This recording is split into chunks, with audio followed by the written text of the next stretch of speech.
What a dick.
Curious.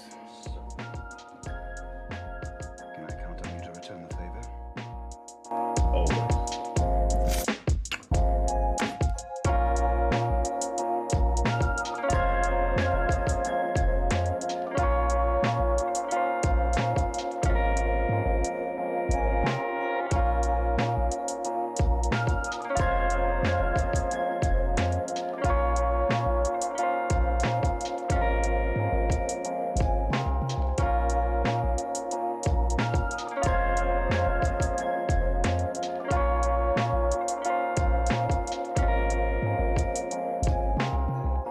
I studied when I was younger, and then I gave it up for a while.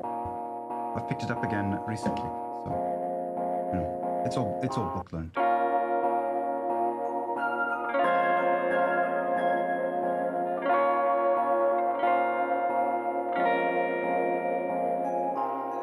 I'm following your lead here. This is your quest. I have things that I need to do that are not here, and I'm going to need help.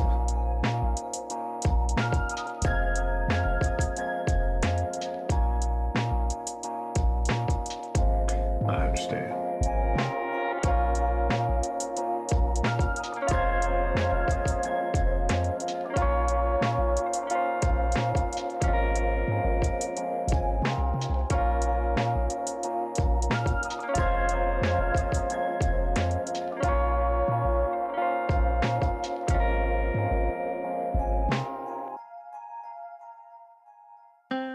Thank you, because I would not be alive if you had not. You saved my life, so thank you. No problem. Yesterday was really not great. Yeah, well, we'll do better today, right? Sure we will.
Meeting and teaming up has been a good thing.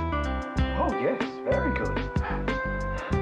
I know everyone else makes fun of your smell, but I don't smell nothing. That's what I like about you.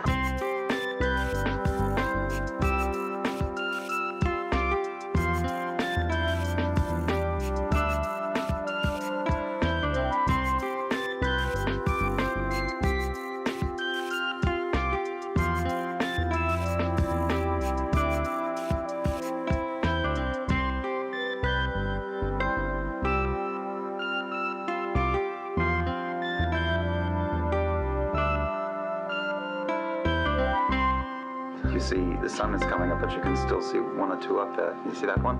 The stars? That's a planet, that one. That's another place. No, we're on the planet.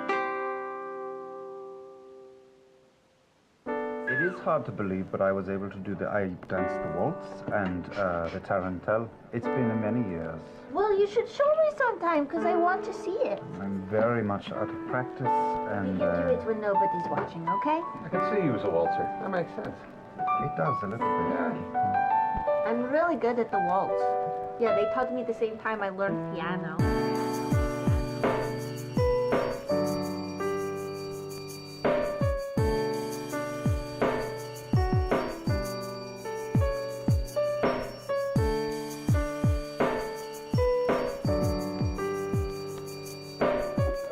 You're always the better. It's all in the Astrid. You're always so good.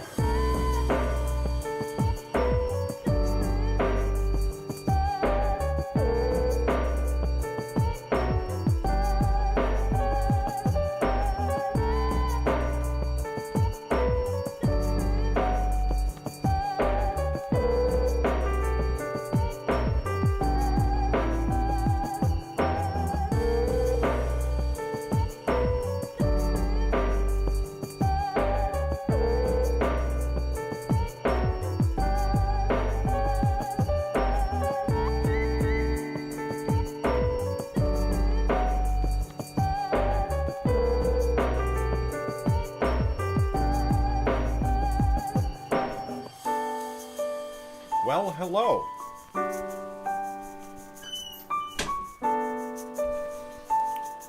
I'm sure Astrid... Morning, Thank Nix. you very much. Morning, Lady Temeraire. Morning, Cameron. And morning, Jim.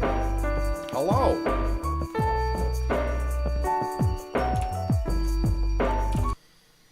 How we doing today? Oh, boy. Getting a late start.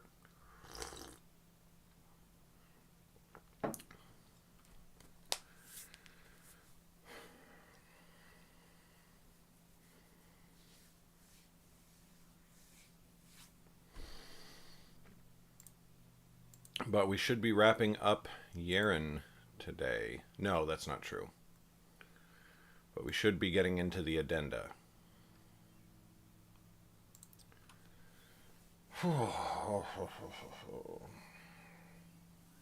That's exciting, Jim. So I do think that today I'm going to do this morning stream. Oh, I have D&D tonight. Fuck.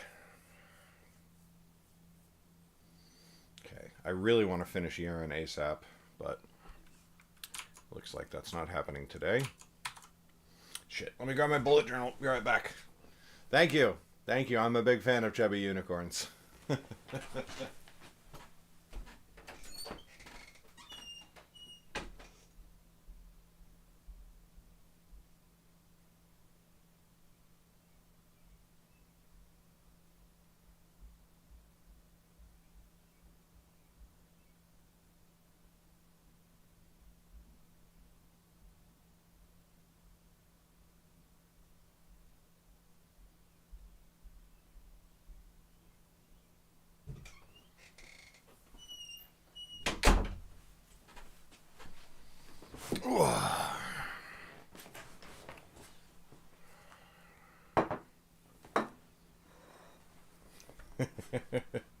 Rebellion in chat. The streamer stepped away.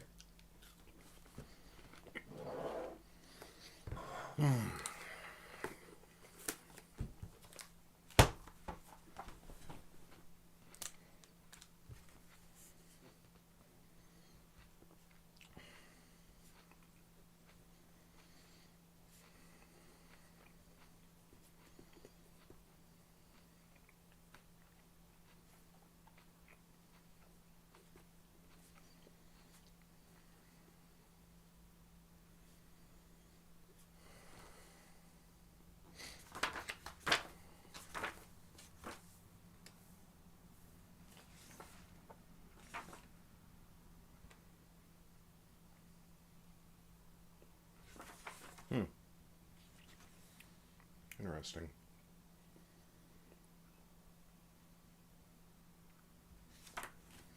Okay.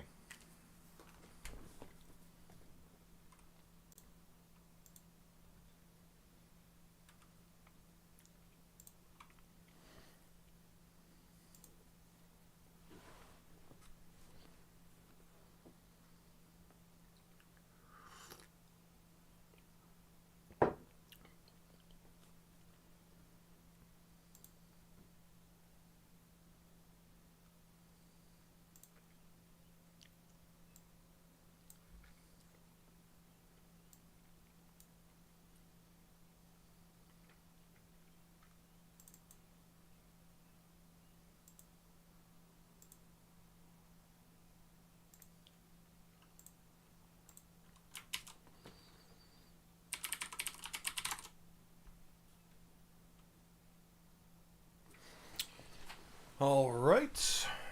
Ba-ba-ba-ba.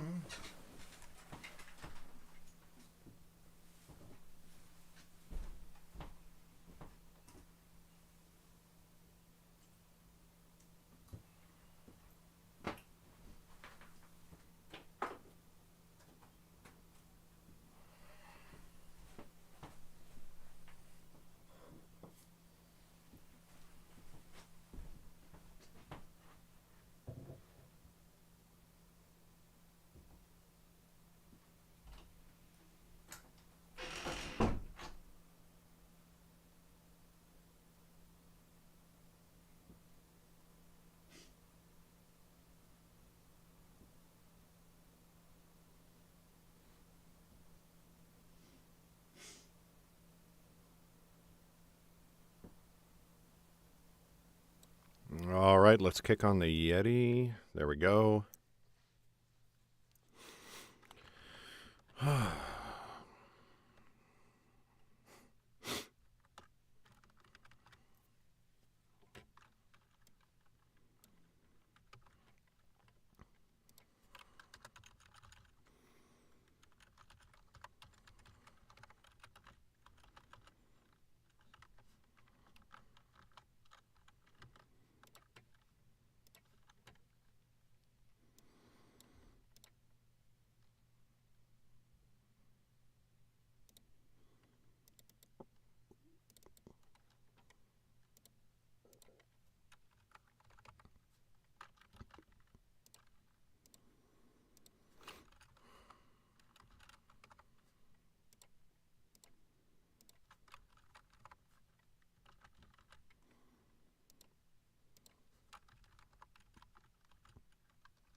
Pop open audition.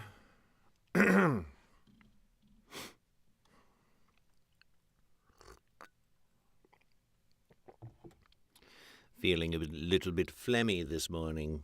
It's not pleasant.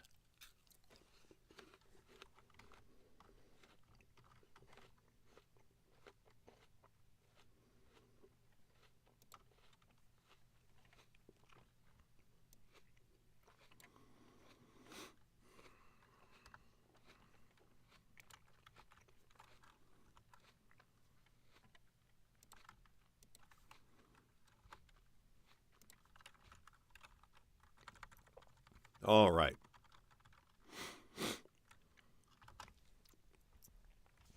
Yerrin, recording day 15, starting as always with 30 seconds of silence, beginning now.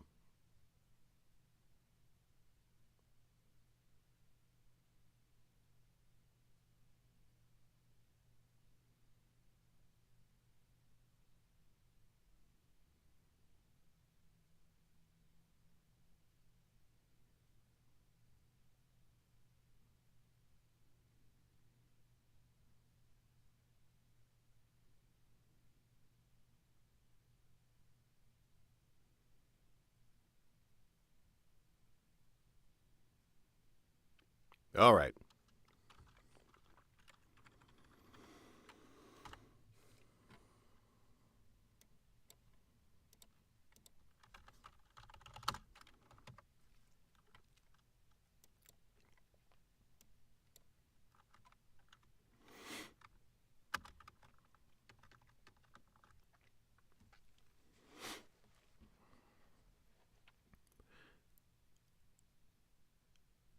Chapter 35. Yerrin, Chapter 35.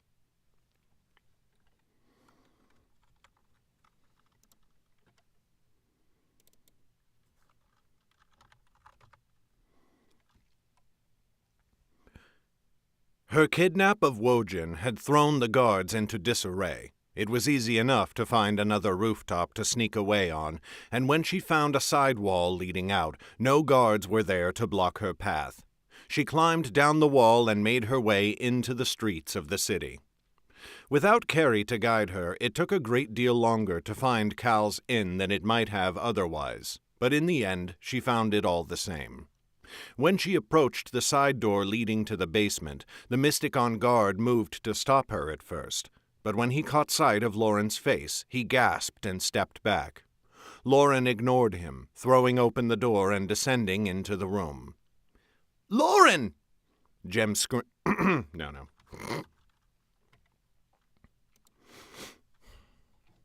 "Lauren!" screamed Jem, choking on his own spit.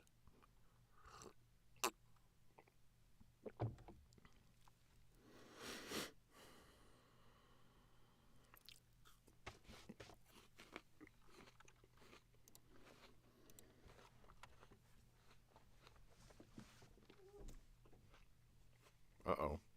I think I have an invader.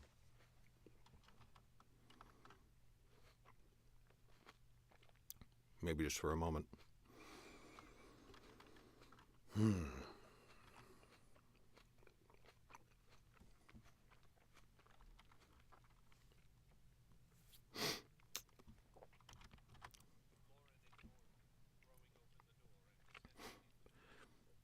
"Lauren!"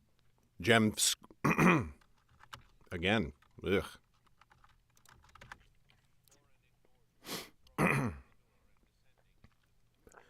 "Lauren!" Jem screamed as he flung himself into her arms. Annis was only a half step behind him, and then came Carrie. They huddled around her, holding her close, the children crying. None of them paid the least bit of attention to the blood soaking Lauren's clothes, but in the end Lauren pulled back. It would be a while, she guessed, before she felt that these clothes were truly clean again, and she did not wish to sully her friends with them. Someone had summoned Cal, and he came huffing into the room. He stopped dead when he saw Lauren, staring at her for a moment in shock. Lauren fixed him with a grim smile. "Hello, Grand Chancellor. You seem surprised to see me." He swallowed and forced the awe from his expression. "The boy and the girl returned, but from what they said, I did not know if you would." "Yet here I am." "Were they right?" said Cal. "Jormund?" "Dead, with all his soldiers," said Lauren. "But I captured Wojin. He is in the hands of Jun's loyalists in the prison. You must get all the warriors under your command and help them take the palace as quickly as you can." No doubt it grated Cal to hear her give such orders, but he had the good sense to hide it for the moment. She could see the amazement in his expression. He had likely never expected her to succeed. Lauren did not think he had sent her to her death, not intentionally. But she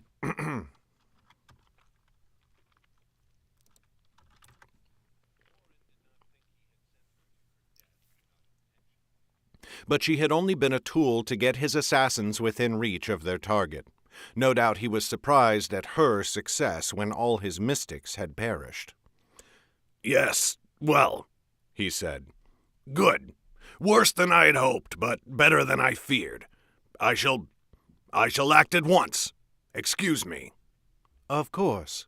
I shall be waiting to give you a more complete report when you are ready."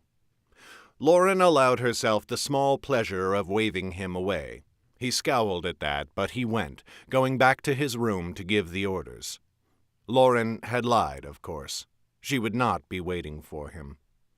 She ushered Jem and Annis towards one of the rooms they shared. Inside they found Weil. He sprang to his feet the moment the door opened, his face going ashen when he saw Lauren.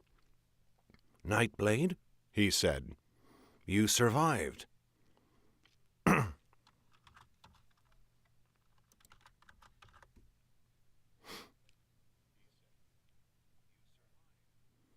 "I did," said Lauren, "though others did not. Close the door, Jem." The boy hurried to do as she asked, and Lauren went to sit on the bed. She was likely getting blood on the blanket, but she did not care. Annis and Jem stood before her, their eyes wide. But Carrie looked at Lauren's face, studying her. Lauren thought she saw something in the girl's eyes. Recognition? Understanding? "I killed Gregor," whispered Lauren. "I killed him." The room went still. Carrie's expression grew dour, and Weil only blinked. But Annis and Jem looked at each other in fear. Only they could know what this moment truly meant. "And I am leaving," continued Lauren. "I must go off on my own again, because I need to kill Damaris." Annis sagged. She sank down on the bed, sitting on its edge. Her hands were shaking. Jem took them quickly, holding them between his own. "Lauren," said Annis. "She killed Chet, Annis," said Lauren, "and not quickly." "No, I know," said Annis. I understand. And I will come with you." Lauren shook her head slowly. "You should not. This is not like our journeys before. I am no longer running. I am looking to right a wrong." "But none of our journeys have been like another," said Annis. "Yet we have always been together. I know what you must do. Jem and Carrie told me about Chet. I want to go with you." Lauren found it hard to speak past a sudden tightness in her throat, and her voice broke. "Then I welcome your company. It would be an emptier road if I did not ride it with you." "I suppose it need not be said that I am coming as well," said Jem. Somehow Lauren found the strength to smile. "Of course not. I was going to ask you to do so." He smirked, but it died quickly. Lauren looked past him to Weil. At once the smuggler spread his hands, shaking his head. "No. I have enjoyed your company, Nightblade, but I have ridden quite a bit farther than I ever planned to. I believe I will remain here, reaping the gratitude of the new king." "You can collect that gratitude easily enough by letter," said Lauren. "I am certain Senlin will accommodate you. But we need to travel by secret ways that no one else knows, and we would pay you handsomely. Why not also earn yourself the gratitude of Underrealm's greatest thief?" Her stomach turned. She had almost said assassin. Then she belched. Everyone in the room was like, "What the fuck, Lauren? That was quite a big one." And right in my ear.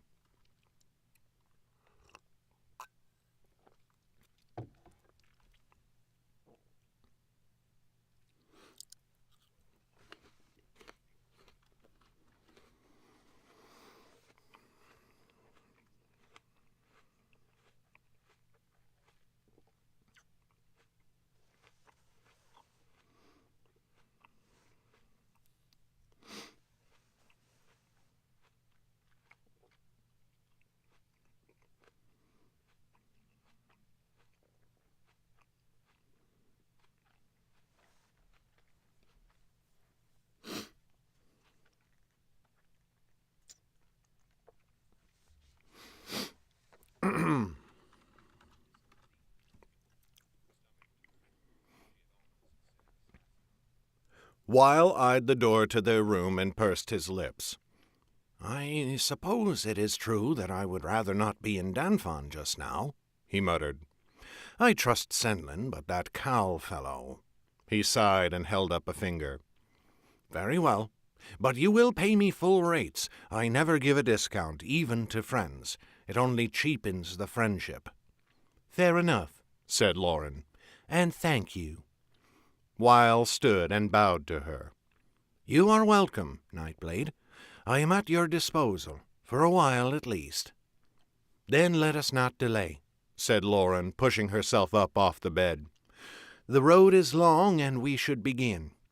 "Now?" said Jem, eyes widening in surprise. "There is no better time," said Lauren. "Damaris already has a head start." "I think you are right," said Annis. Lauren nodded, then turned to Carrie. "Farewell, Caradwen. I am glad to have known you, even for a little while. Look after Senlin for us. He will need friends in the days to come." Carrie's eyes flashed. Her hands balled into fists at her sides, and she tilted up her chin. "No." That gave Lauren pause. She frowned at Carrie. "No?" No, I will not stay here to look after a boy. I mean, he may be king, but—" She took a deep breath and released it in a rush. "I want to come with you." Lauren's frown deepened, furrowing her brow. "With us? Why?" "You know why. I want to do more. More than I can do here, even if I were to help Senlin." Slowly, Lauren shook her head. "No, Carrie. You are a healer, a chemist. On the road we travel, I must be a killer." Carrie cocked her head. "I have never believed that killing was always wrong." Lauren opened her mouth to argue again, and then she closed it. "Very well," she said, shrugging. "You may come if you wish, but it must be now." Carrie did not answer, but only fell in behind the children as they followed Lauren out the door. Lauren led them down the hallway towards the back entrance to the inn. But as they passed one of the last doors, Jem came to a stop. "A moment," he said, and opened the door. "Jem," said Lauren, but then she froze. It was Prince Senlin's room. Joe had leaped to his feet as the door opened, but when he saw Jem, the bodyguard dropped his hand from his sword. Prince Senlin stood to greet Jem, dumbfounded. "Master Noctis," he said, Can I help you?"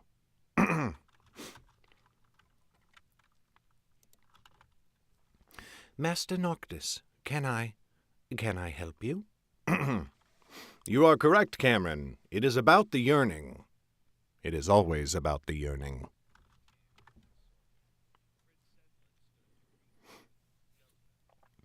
"Master Noctis," he said, Can I help you?"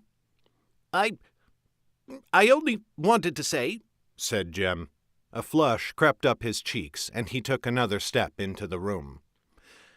"I cannot explain everything now, but I think, after tonight, I think you will be a very good king." A small smile crossed Senlin's lips. "Thank you. That is reassuring to—" His words died as Jem leaped forwards and kissed him. Senlin's eyes widened, and next to them both, Joe froze in shock. Then Senlin closed his eyes and gripped Jem's shoulders. For a moment, all of time seemed frozen, and Lauren thought even her heart must have stopped beating. Then at last, Jem drew away. Senlin took a small, sharp breath. "That is all I wanted to say," said Jem. Then he fled from the room as fast as his feet would carry him. He seized Lauren's arm and drew her along after him. "Sky above, hurry before he has a chance to say something!" Lauren only caught one brief glance of Senlin, standing there with his fingers on his lips, before she passed from view of him. They reached the back door. By some stroke of fortune, Uzo was on guard duty again. But then, Lauren did not much believe in fortune any longer. No doubt this was some design of fate as well, the same fate that had brought her her visions.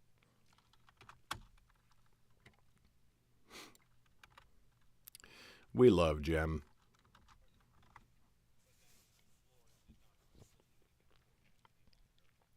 No doubt this was some design of fate as well, the same fate that had brought her visions, curse and blessing that they were. But time enough for those thoughts later. Uzo glanced down at Lauren in surprise as she approached, and then he eyed her companions. A grim look came into his eyes. Lauren thought for a moment that he would try to stop them. Instead, he merely reached over and opened the door for her. "Thank you," said Lauren quietly. "Farewell. Say goodbye to Shiyun for us. She should understand." "She will," said Uzo. "Farewell, Nightblade. It has been the greatest honor of my life, so far anyway. Whatever you must do, make them pay."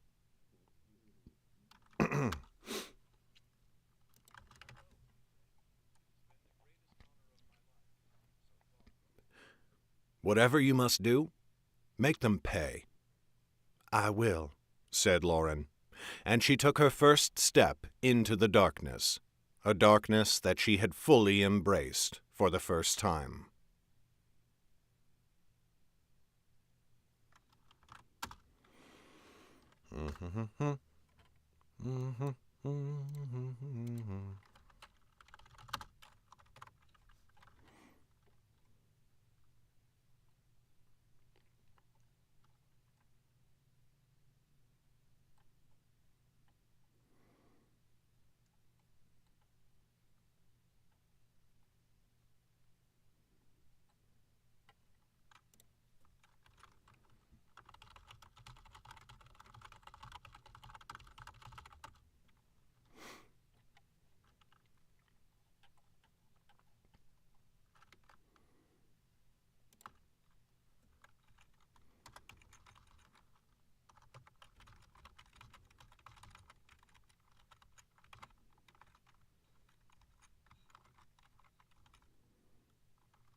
Okay.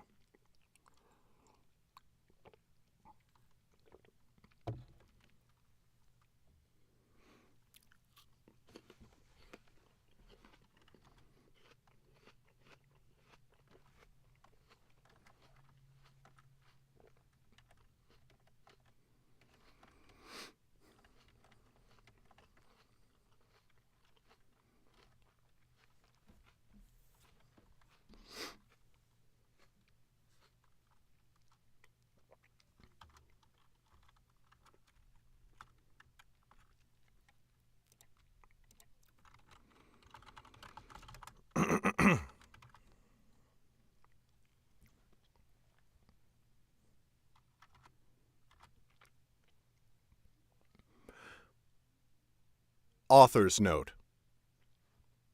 Raise your hand if you know what fridging is. That's a trick question. You might not know the term, but you definitely know the trope if you've ever consumed books, movies, or comics. This is the first book I've written since the end of what I've taken to calling the Restoration Project. When I first started the Books of Underrealm, I had no editor. None at all. That, of course, was a huge mistake. My books were published with typos and plot holes aplenty. I knew it, but I simply couldn't afford to pay an editor. That all changed in 2015, but unfortunately, at that time I ended up working with an editor who, well, let's just say I wish they'd never touched my books. Not only did they miss some of my typos and errors, but they ended up making thousands of silent edits to my work. Edits I never got to see, never got to approve or disapprove. And not only did that massively change my voice, but they actually introduced errors into the work. Real, factual typos and grammar mistakes, as well as errors in the world I'd built. As just one example, the editor changed one description of ice in the south to ice in the north, because apparently they couldn't imagine a fantasy world that wasn't Eurocentric. So, from October of 2016 to May of 2017, I engaged in a huge project to re-edit and re-release all of my books. I eventually took to calling it the Restoration Project, restoring the books to my own voice, but also getting them actually professionally edited by an actual professional editor. I was so very happy when that project finally ended, just 2 months ago as I'm writing this. But then, all of a sudden, I found myself in an odd position, writing an entirely new book. This is the first book that was conceived, outlined, written, and edited all with my current workflow. And it's the workflow I plan to use from here on out. My editor, Karen Conlon, is fantastic, and I'd be a fool to release a book she hasn't worked on. My proofreaders are excellent, my beta readers are simply some of the best people. The book you've just received.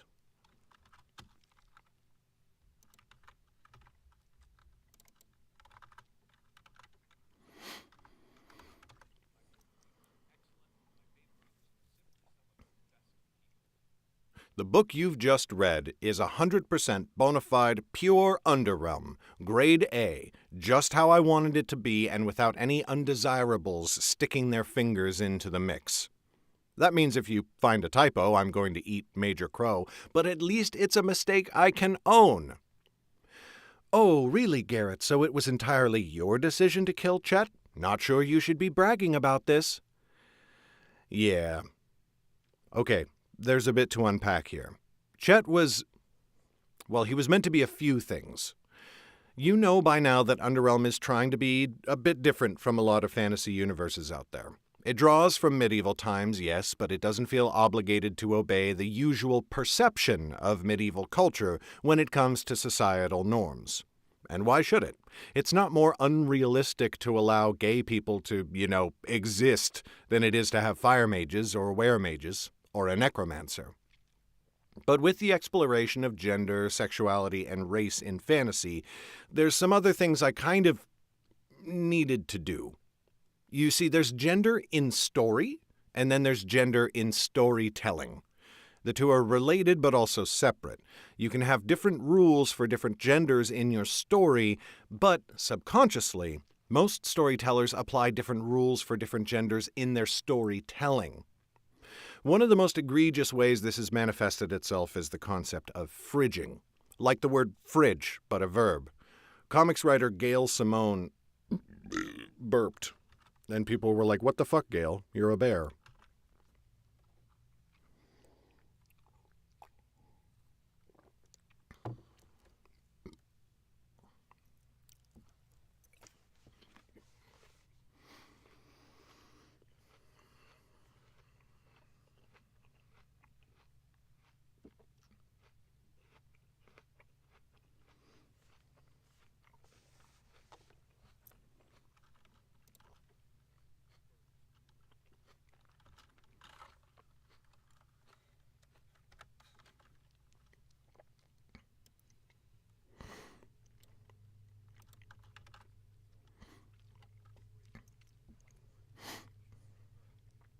Comics writer Gail Simone coined the term.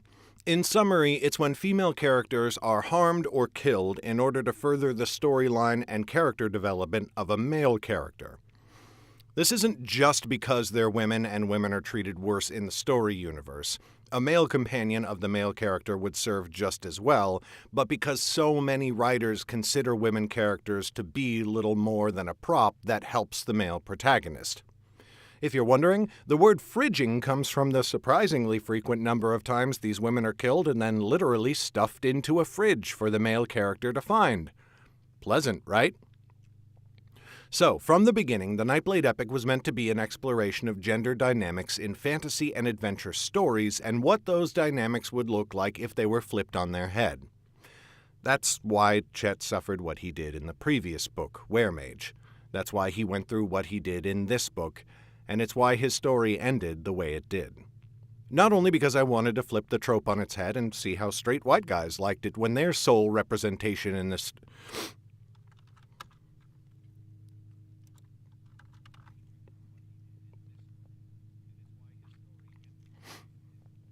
Not only because I wanted to flip the trope on its head and see how straight white guys liked it when their sole representation in the story was used in this way, though I personally think that would have been a good enough reason all on its own to do so. But I hope I managed Chet's storyline in a way that's more respectful than fridged women usually get. Because it isn't just fridging itself that's so annoying, or even its prevalence in storytelling. It's the way these women in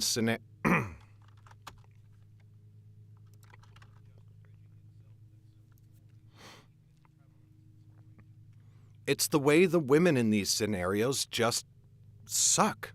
As characters, I mean. They really aren't people to the storytellers. They're plot devices for the purpose of enhancing the person the writer really cares about. Their protagonist, who's almost always a straight white dude. But I cared about Chet. I care about Chet. No, he wasn't perfect, but he was mine, and I loved him. I tried my damnedest to make him a real person and to show what a real person would act like if they went through what he went through. And holy shit, dear reader, when I wrote that scene, I cried. I stopped writing and I cried for, well, a good long while. And then when I was editing it, I cried again. Every time. There was no vindictive glee in what I did, the way it really feels like there is when some writers fridge women. If you don't think Chet was well characterized, that's on me, but I assure you it wasn't for lack of intent.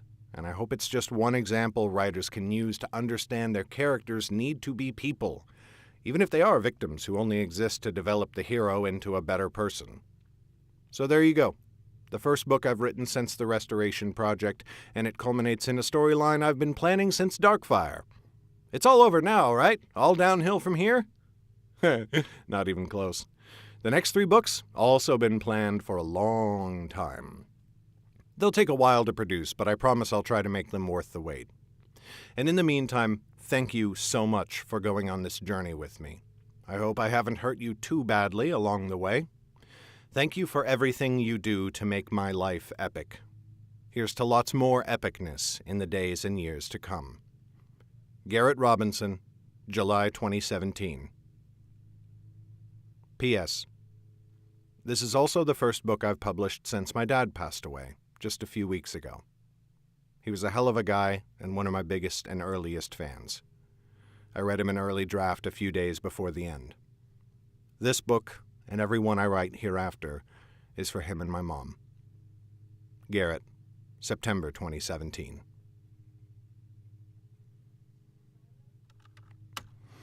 All right, I gotta run the kids to the bus. I'm so late. I'm gonna leave you with Autumn Orange, and then I shall be back shortly. Be right back.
You know, I was supposed to leave you with Autumn Orange, and I don't know why I didn't.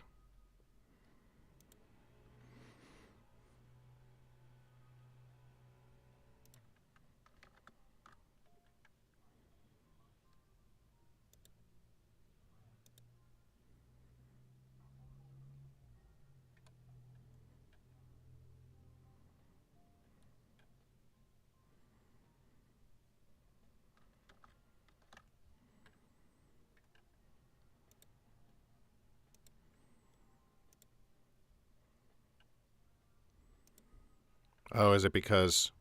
There, now you should probably be able to hear it. Yep, good stuff. Gotta love technical things. Alright, I'm gonna use the restroom real quick and then we will continue recording. 1 sec.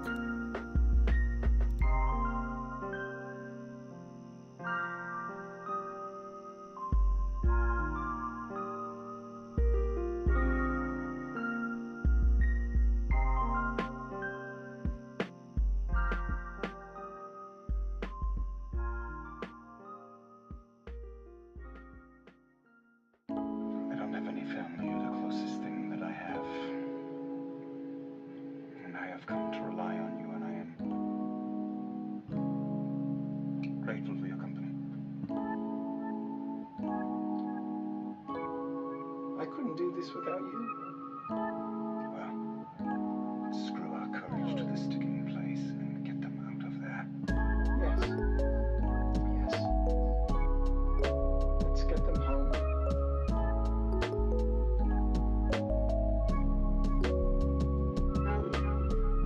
Yes. Yes. Let's get them home.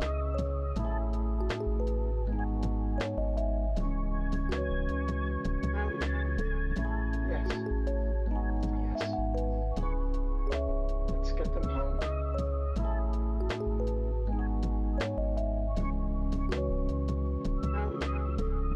Yes. Yes. Let's get them home.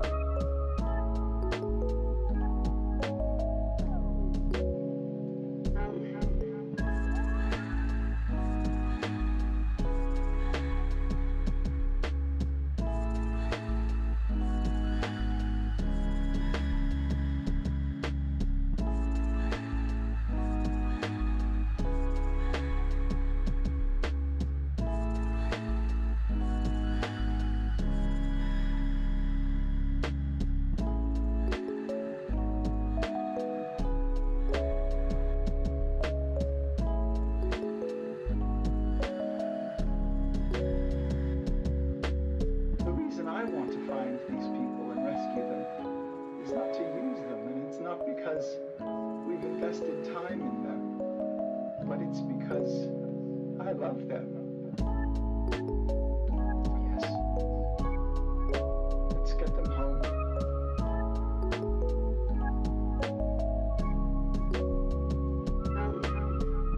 Yes. Yes. Let's get them home.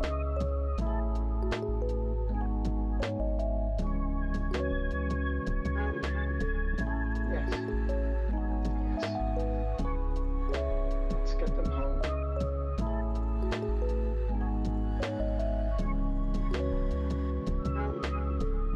Yes.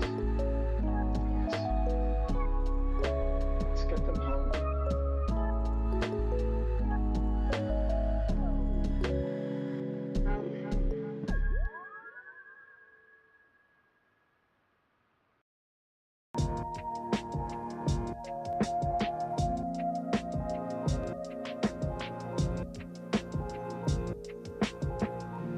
I'm sorry. I'm sorry.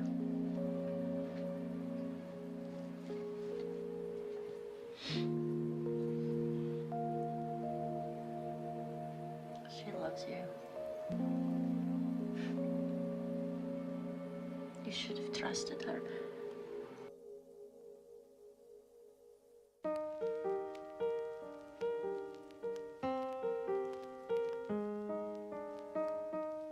Why didn't you just say yes?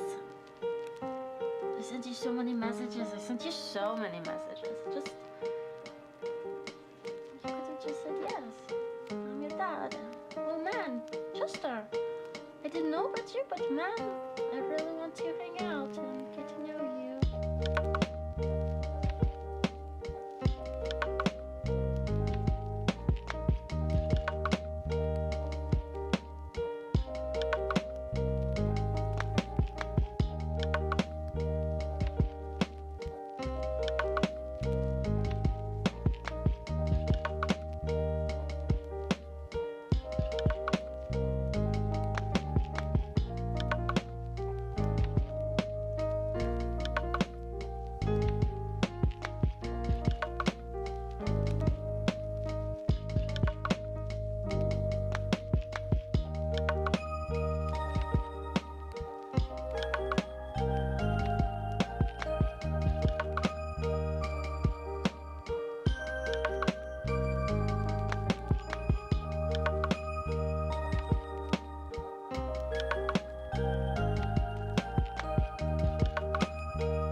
Chester, I'm not your father.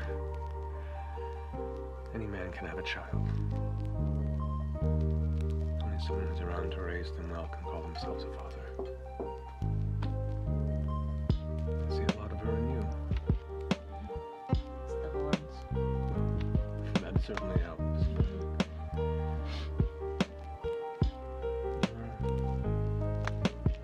You're bright. You're clever. You're funny. Okay.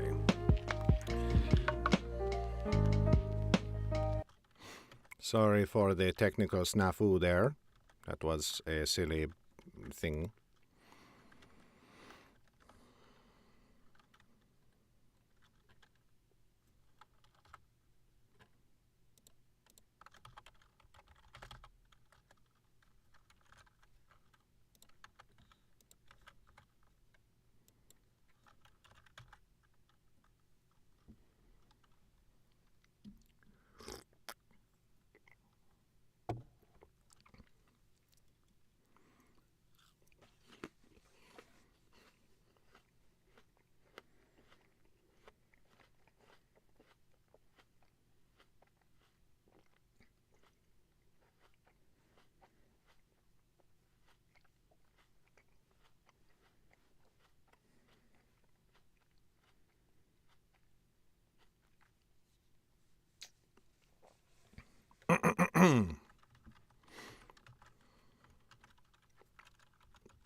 $17.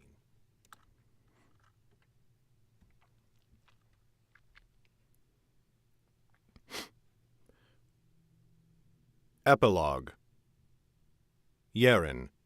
Epilogue. Damaris sat at her writing desk, penning a letter bound for the seat.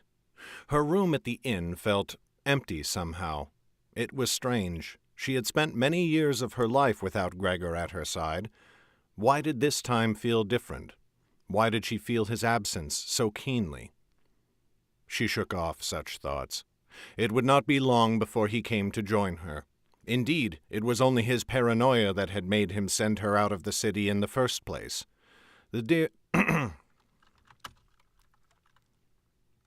Indeed, it was only his paranoia that had made him send her out of the city in the first place. The dear man wanted to take every precaution now that they knew this disturbing business about Lauren's dreams. Her quill paused on the parchment. Dreams of the future. It was a terrifying prospect, but also it seemed to her to be an incredible opportunity. What might she do if she could see what was to come? But the boy had told her the dreams came after Lauren met with elves, and Damaris was not so great a fool as to trifle with them in hopes they would give her the same gift. A tremor of fear ran through her as she thought of Gregor back in Danfon, alone. She shook her head. Fear was ridiculous. Knowledge of the future could not help Lauren. Eventually, Gregor would figure out a way to draw her within reach. What good would foresight be then? At best, it would show her just how Gregor would dismantle her piece by piece. Indeed, it seemed Lauren had dreamed of it already, if the boy was to be believed. And Damaris had used all her skill with a knife to ensure that, indeed, he could be believed. Sighing, Damaris stood from the desk and crossed the room to refill her wine.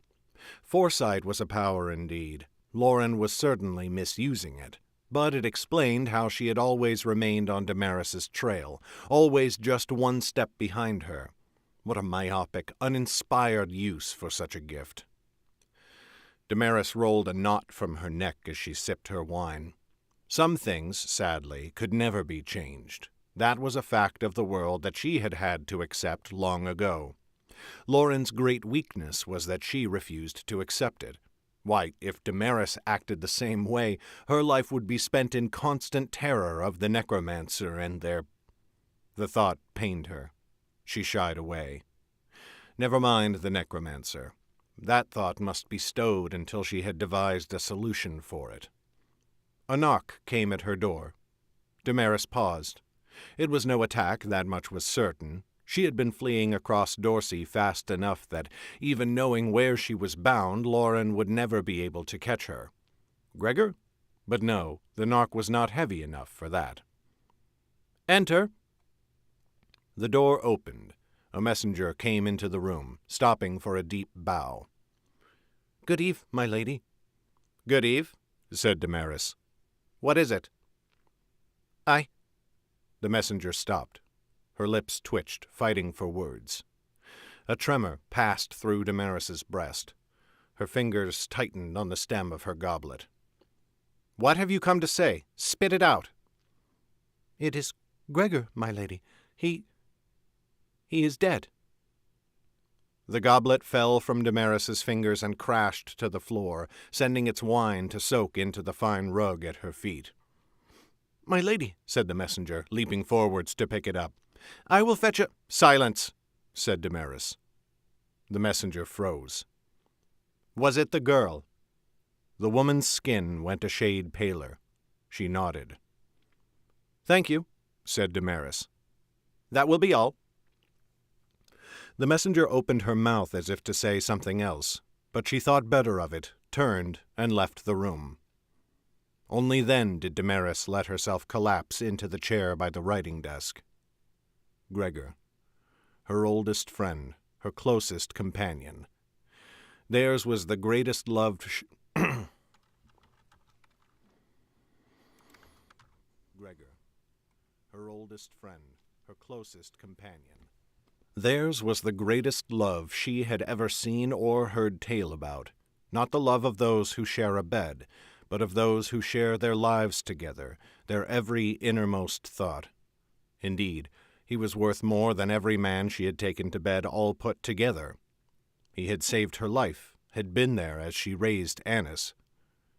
And now he was gone. She did not weep openly, but she could not stop the tears from slowly leaking. Her grip tightened on the back of the chair until her knuckles had gone very nearly white. And for the first time since she could remember, a feeling wrapped its deathly fingers around her heart, an emotion with which she was not at all familiar, a pure, cold, unrelenting fear.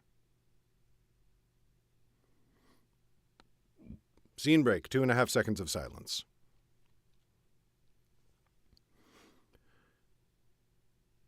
The dream took him. The girl in the cloak knelt over Gregor. She leaned down to whisper something in the giant's ear, but she spoke too softly to hear. The man in black could only watch as the girl leaned farther over, drawing her dagger across Gregor's throat. The giant's blood splashed across the carpet.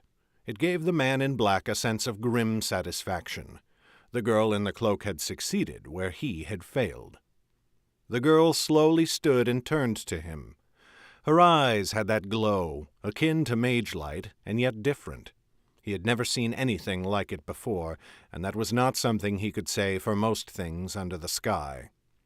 The girl drew closer. The man tensed. He had not felt fear for a very long time, but he felt awareness, caution, his every sense strained, ready to react if she should attack him. "I killed him," said the girl in the black cloak, "but I will need to kill many more." "Then do it," he said. "No one can stop you." "I am not ready," said the girl in the black cloak. "Not yet. Help me." He chuckled and shook his head. "I am no nursemaid. Get someone else to draw the knife for you." Her green eyes pierced him, holding him in place. She lifted the dagger and pressed its point against his heart.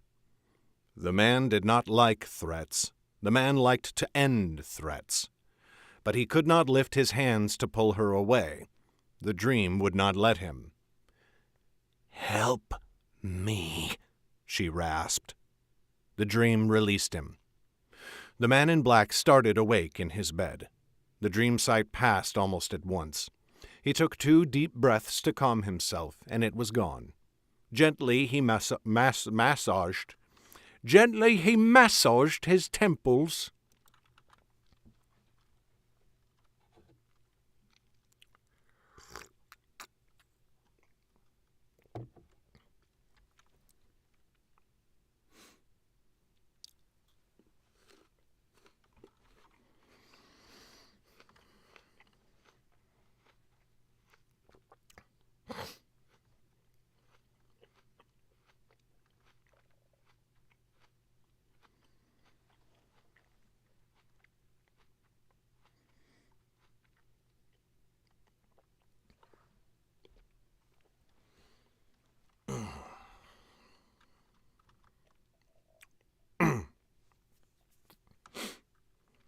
Almost at once. He took 2 deep breaths to calm himself, and it was gone. Gently he massaged his temples and then rolled his shoulders to relax them. Moon's light through the window. Still night. That was odd. The dreams did not often wake him before morning. Not any longer. He rose, drawing on his trousers and shirt and boots. He went to the door and opened it, stepping out onto the balcony beyond. Talib was there, standing guard in the shadows. He glanced at her and frowned. "You should have gone. I do not need a caretaker." She arched an eyebrow at him. "I did leave. I could not sleep. I came back." He snorted a brief laugh at that. How very like her. She was his best soldier, and he would hate to lose her, though he already knew he must. "Has there been any news about what happened in Wellmont?" "None," she said, shaking her head. "But then you asked very general questions." "They will mean the right things to the right people," he said. "Just keep your ear out. We must learn what happened there before—" He pinched... Just keep your ear out. We must learn what happened there before... He pinched the bridge of his nose. Before what? It was getting harder and harder to tell. Something was changing, accelerating, increasing the presence of the dream sight in the waking world, leaving him more and more confused about what he had seen in true life and what in a dream. And it all had something to do with what had happened at Wellmont. But he still did not know what that was. Talib still watched him, waiting for him to finish speaking. She was one of the 2 whom he let see him this way. The boy had to see him as all-knowing, sardonic, and certain. But with Talib, and one other, he felt he could let down his guard. In fact, he knew he must, or he would never get what he truly wanted. "There is something else," he said. "Someone else entering the equation." "Oh?" said Talib. "Who?" "You have heard of the Nightblade?" Talib snorted. "A few whispered stories." "Then that is an advantage, because she knows little enough of us. But she will. She is coming." Talib shot up straight in her chair. "Here? To the seat?" I do not know." He frowned as he realized it was true. He had never seen her in a location that he knew, only in Dorsey, but he could not be certain that was where he would see her. "I only know she is looking for me." "And what do we care?" said Talib. "She is little more than a campfire tale. She cannot have done half the things they have said about her." "She has not, but she has done other things that no one speaks of at all. Not yet, at any rate." Finally Talib stood, coming to stand before him. "Mako, I do not understand. What does she have to do with anything?"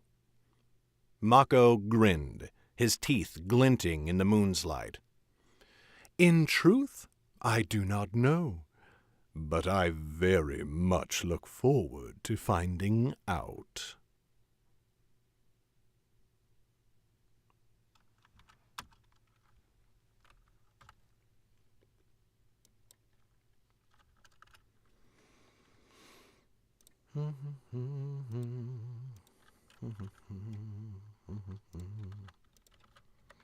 Epilogue done.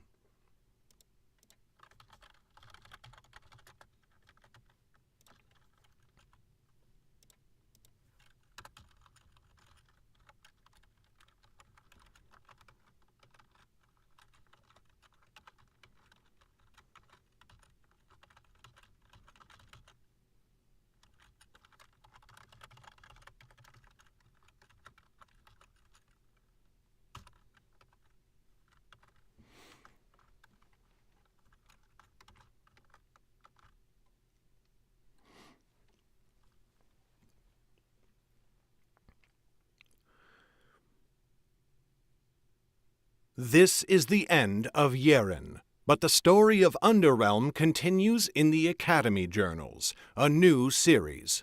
Find the Academy Journals and all of the works of Underrealm at underrealm.net/books. Published by Legacy Books, written and narrated by Garrett Robinson, edited by Karen Conlin, audio editing by Jim Wilborn.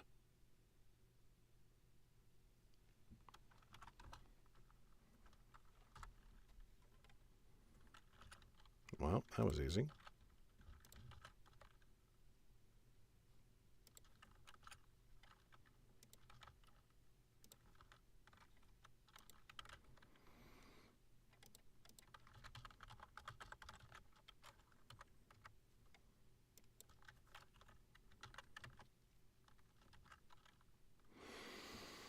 Coffee, coffee, coffee, coffee, coffee.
Wilborn.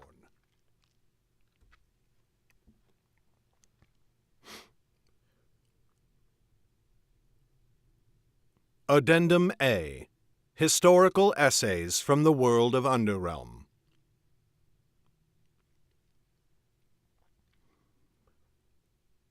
Of the Elves.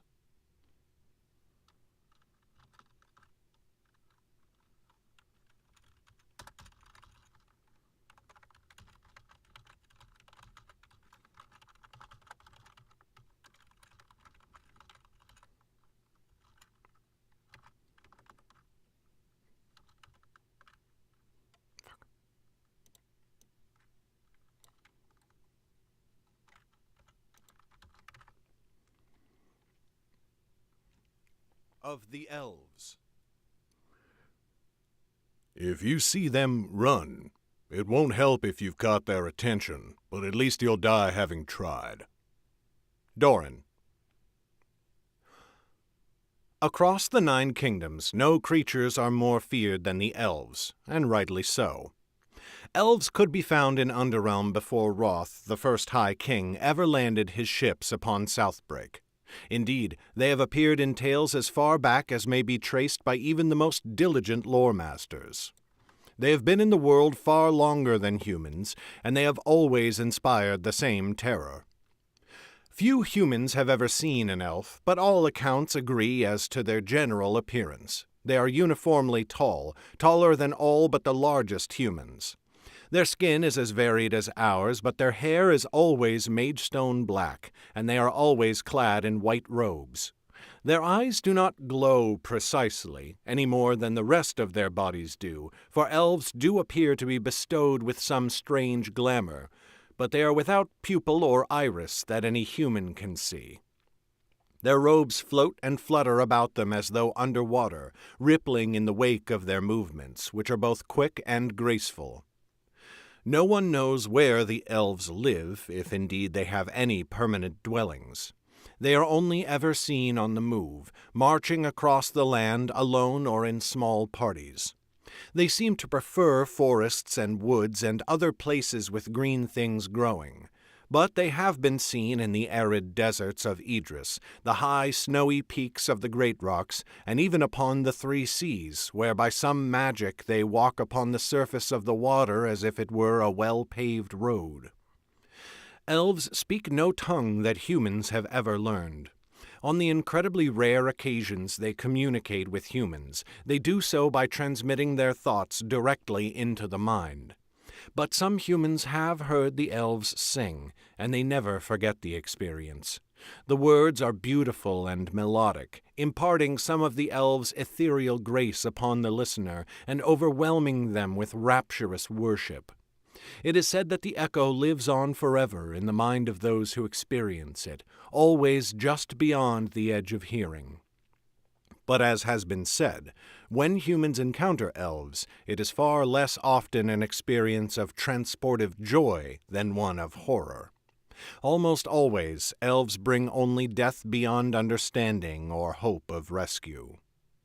Human weapons are no proof against elves. Their skin shatters blades and snaps arrows in two. They move with exceptional speed and can easily outpace a horse. It is impossible to say whether their minds, as alien to a human as a human is to an ant, feel wrath or vengeance, but when they descend into violence they cannot be stopped by any mortal means. Most often they strike at travelers encountered upon the road, though it is not known whether they happen upon such travelers by chance or whether they plan their journeys to intercept their prey. Sometimes elves will walk straight through a caravan, ignoring those who scream or flee in terror, and kill a single human before withdrawing into the mists that often accompany them. Other times they will slaughter an entire party, leaving their bodies to rot in the open air. When they kill only some humans, or one of them, there is no obvious reason behind their selection. It is more likely to be an unremarkable foot soldier or weary traveler than a merchant leading a caravan or a mystic knight at the head of an expedition. On occasion they have killed only a single child, and even babes in their mother's arms are not safe. It was once noted by a somewhat obscure Colentin scholar that there was no record of elves killing horses or other animals, but this information was generally dismissed by other lore masters as unimportant, and thus it never reached broad knowledge. On the rare occasions where humans reach Refreshni,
by other lore masters as unimportant, and thus it never reached broad knowledge. On the rare occasions when elves reach human settlements, their attacks can be even more terrifying. They will stride unconcerned through a city's gates. If the gates are closed, the elves can strike them to the ground with a single sharp blow, or with a power akin to mind magic that elves wield often and with ease. They will stride through the streets of the city or town in pursuit of their target, ignoring the panic caused by their arrival. Indeed, when elves attack a human city, there is usually a far greater death toll caused by the panic than by the elves themselves. Crowds trample those who stumble and fall while attempting to flee, and some particularly opportunistic thieves will loot vacant shops and homes, clashing with any constable or mystic brave enough to remain behind. Elves will stride into any home or palace to find the human they seek.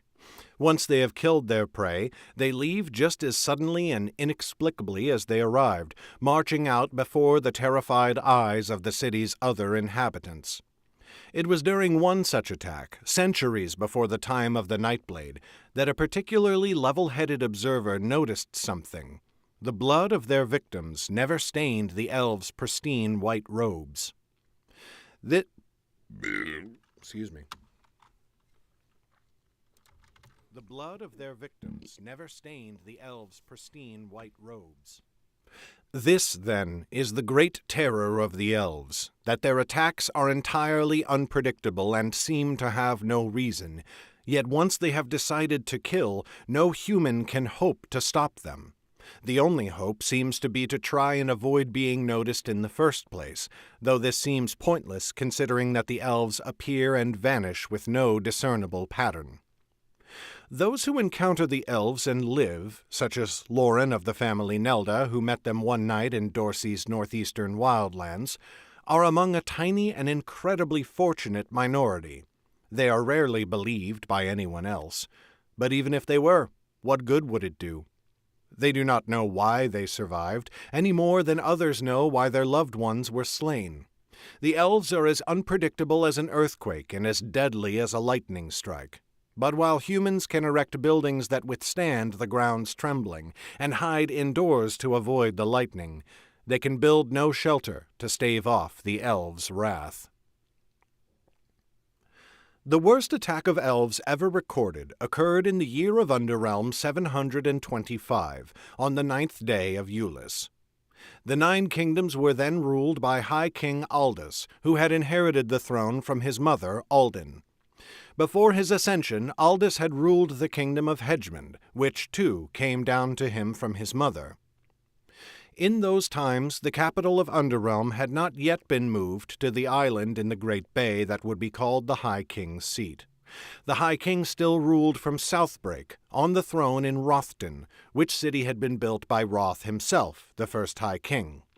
But it would not be long before a new High King would abandon Rothden, at least in part because of this very attack. During his time, Aldous was a wise and benevolent High King, and well loved by his subjects. He was even popular among a majority of the 9 kings who served him, which is a rarity in that highest office.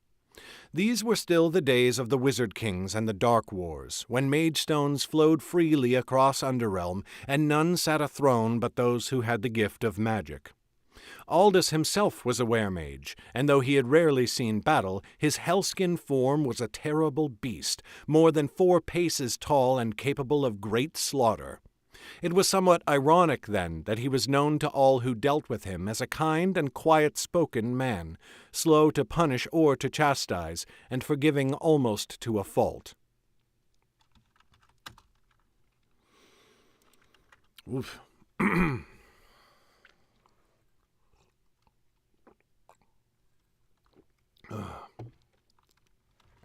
Slow to punish or to chastise, and forgiving almost to a fault. Under his guiding hand, many diplomatic ties were made between kingdoms that had until Blurp. Slow to punish or to chastise, and forgiving almost to a fault. Under his guiding hand, many diplomatic ties were made between kingdoms that had until that time made great war upon each other. The feud between Dolmun and Dorsey was mended, and Selvin and Wadeland became closer than they ever had. And Selvin and Wadeland ties were made between kingdoms that had until that time made great war upon each other. The feud between Dolmun and Dorsey was mended, and Selvin and Wadeland became closer than they ever had been before, a bond of friendship that would still exist during the time of the Nightblade. Though the Dark Wars were not over, they looked to be on their way to ending, and all the people of Underrealm seemed to hold their breath with that hope.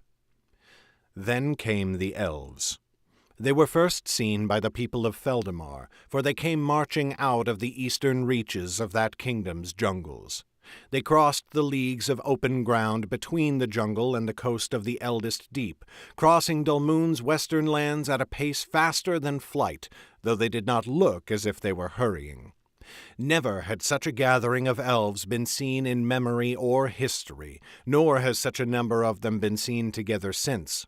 At least 100 there were, though no one dared draw close enough to get a better count. Not one of them slowed when they reached the coast. They strode east across the waves, which stilled at once and lay quiet before them, calm and shining like glass. Some brave sailors of Dolmun had taken to boats, desperate to deliver warning to their high king. But the wind died, and their oars could not outpace the elves. They caught the would-be messengers and slaughtered them, leaving their vessels to drift away on the water. At last the guards on Southbreak's western shores saw them coming. They spread their alarm inland, and all of Rothton's bells tolled with warning. What soldiers the island had were mustered, but many refused the call, knowing the elves could not be resisted. The elves reached Rothton, cast down the western gates, and strode into the city, walking upon its main road towards the palace. They came with a wrath that could not be sated or appeased. No one who came within sight of the elves was permitted to flee or to live. Whereas many times before elves had let bystanders go free, ignoring them in favor of whoever they had come to kill, now they pursued the citizens of Rothton, crushing their necks until they snapped or tearing them limb from limb. It was said that blood ran in the gutters, and the bodies piled so high in places that they blocked the lanes and avenues. As soon as he heard the bells and horns of his city, High King Aldous went to the western wall of his palace.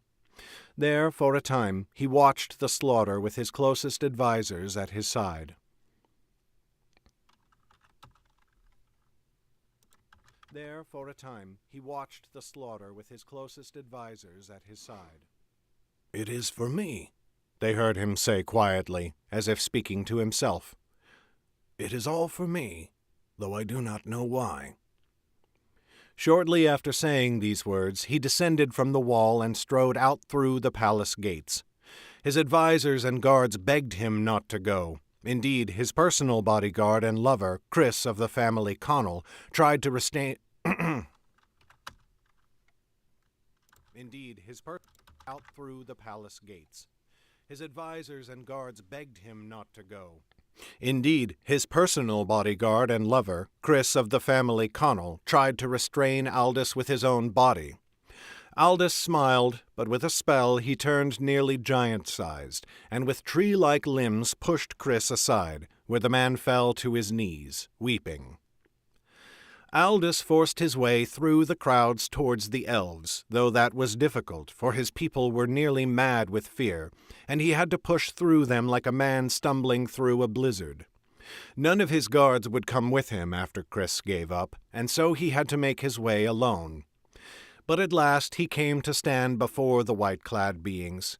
He reached for the sword at his belt, but only to unbuckle it and throw it upon the street. "I know you have come for me, though I do not know how I know it," he said. "Take me, then, and let my people go." An elf that had stood paces away suddenly appeared just in front of Aldous. It reached out and snapped his neck, letting his body fall limp to the cobblestones. But they did not honor his second request, if indeed they understood it at all. They moved on to the palace, killing everyone they saw on their way, and then they killed everyone within. Chris was one of the first to die, attacking the elves with his sword in a frenzy of grief. No one at the palace escaped the slaughter, from the Lord Prince herself to the meanest scullery man. In the end, nearly a third of those who dwelled in Rothdon were slain that day. Only those who fled first, who never caught sight of the elves, survived. All of Aldous' kin on Southbreak were killed, and his line, which had run unbroken since Roth himself, was ended.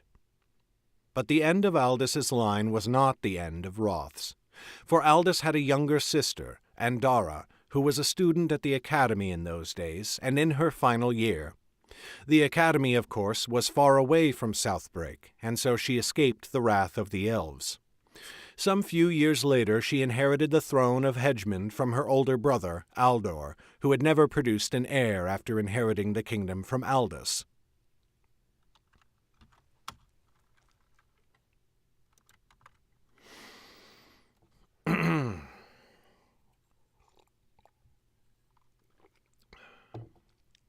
Brother, Aldor, who had never produced an heir after inheriting the kingdom from Aldous. It was her position as the king of Hedgemond that enabled Andara to make a play for the high throne, which she did some 5 years after the elven attack. Teldin, the king of Wavemount, had been chosen for the throne after Aldous, but he was never popular. A sickness took him only 4 years later, and he soon died.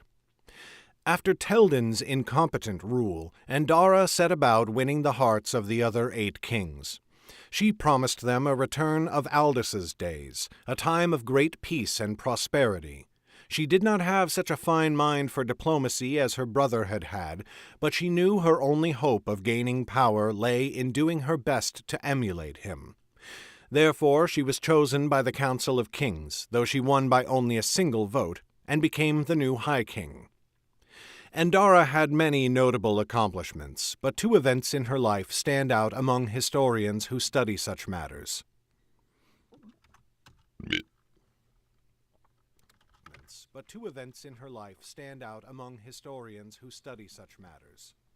The first is that it was Andara who moved her throne from Rothdon, where it had been since the nation's founding, to an island in the Great Bay, and named it the High King's seat. The second is that, 3 years after Aldous' death, Andara gave birth to her first child, a daughter, Andriana, who would one day be called the Fearless.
Of Roth's Wars. As has been told elsewhere, Roth, the first High King, landed upon the island of Southbreak after sailing to Underrealm from a distant land. He led a fleet of ships, which most historians agree numbered 16.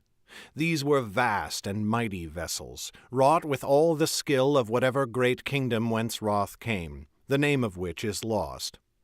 Each was like its own sizable town, carrying hundreds of occupants, not only sailors, soldiers, and officers, but common folk as well, with artisans, farmers, and crafters of every kind. All told, they numbered at least 10,000s. It was therefore fortunate that they found Southbrake nearly devoid of intelligent life, with plenty of room for them to build their new home. A few imps in the trees saw Roth's forces land, but they quickly scuttled to their hiding places beneath the boughs and in the island's plentiful caves, and Roth's people never saw them. But Southbrake teemed with wildlife to hunt, and it was covered with thick and hardy trees that had stood for centuries. These provided good lumber for building, which Roth's people began to do with great vigor. Soon they had established 3 settlements. The first, and the greatest, was Kingsmouth, central on Southbrake's northeastern shore. The second was Starview, built on the very northern tip of the island, the home of Roth's eldest and most beloved sister, Renna, who most called Sunmane. And near the island's south end, where the Wilm water spilled into the sea, they built the city of Denharrow. In later years, Denharrow's location would make it the greatest trading port of the whole island, and larger even than the capital, though that would not be so for more than a century. Roth soon sought out and found a new location for his capital, and upon one of Southbrake's great mountains he built the city of Rothton. But that was an endeavor that took years, and before it was complete he had already begun to explore for more lands to conquer. The lore of Roth's origins has been lost, but it seems clear he was some great royal son of whatever family produced him. He clearly saw it as his right to rule this new land he had found, and he was most industrious in doing so.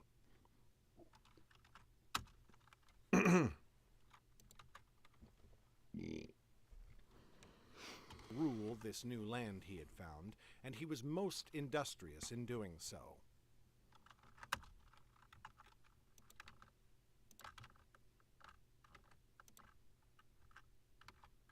Rule this new land he had found, and he was most industrious in doing so.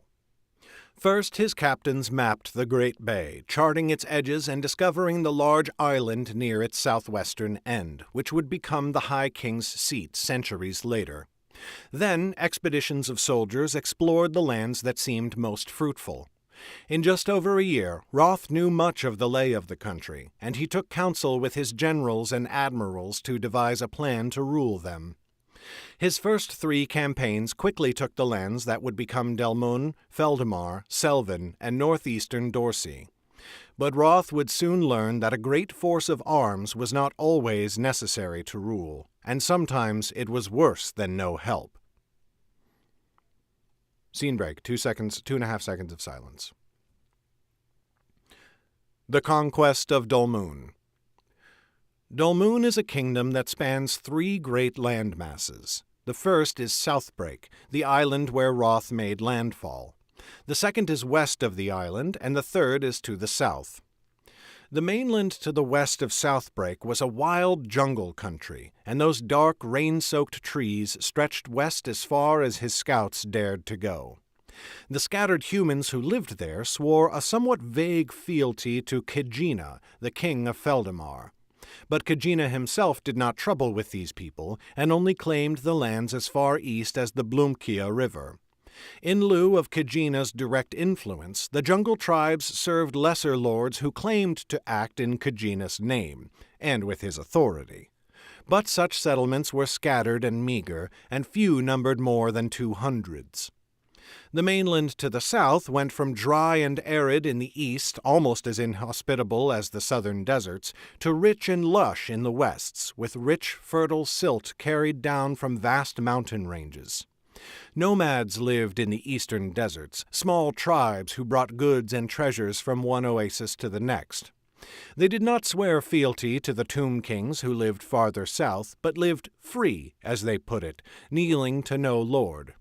But the lush lands to the west were filled with centaurs. Half human, half horse,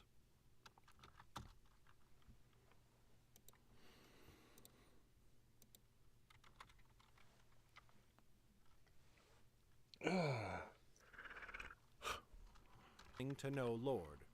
But the lush lands to the west were filled with centaurs. Half human, half horse, these creatures formed many packs spread all through the rich valleys that had formed between the 2 great mountain ranges that would one day form the borders of Wadeland. Roth knew he could conquer the desert without much trouble. Though some humans lived there, they were scattered and disparate, and were likely to simply surrender without a fight. The jungles in the west, too, would fall easily, but these lands were also of little value. The jungles made for poor farmland, and the strange illnesses would be hard on any of Roth's people who settled there. The deserts were worse. No wealth came from those lands except what was brought from the great civilizations in the deep south. Therefore, it was the southern mainland that Roth desired most.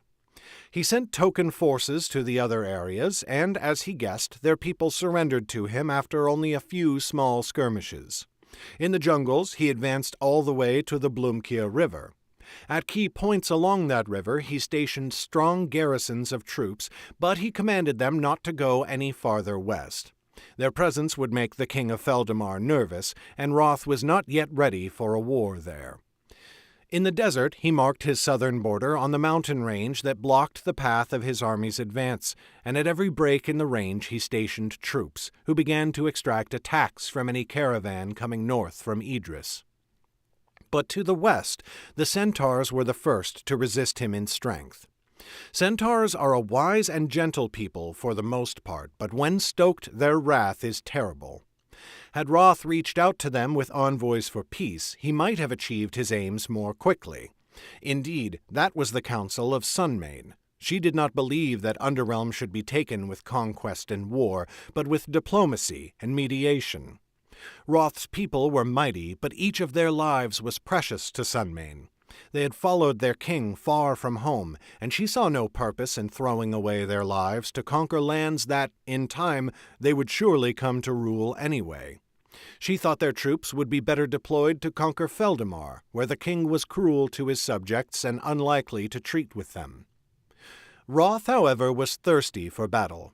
He was a warlike king, and saw it as his right to take what he viewed as his. Therefore he sent his daughter south to conquer the centaurs' lands. He had named her Renna after his sister, but she was as unlike her aunt as it was possible to be, sharing Roth's thirst for battle and for conquest. It was her hope, and her father's, that the centaurs, who roamed the land in packs, could be defeated piecemeal. This would not prove to be the case in the end, but at first the campaign seemed to go well. As Renna's forces pushed south from the shore of the Great Bay, the centaurs fell upon them with spears and arrows. Roth had no great strength of horse, for most of the beasts had not survived the long voyage across the Eldest Deep.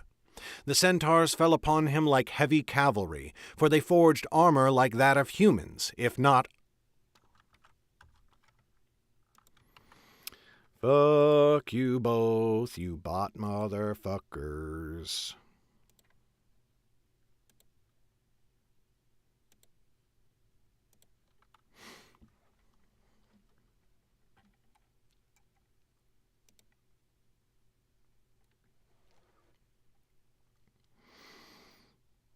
Hello, Mr. Man.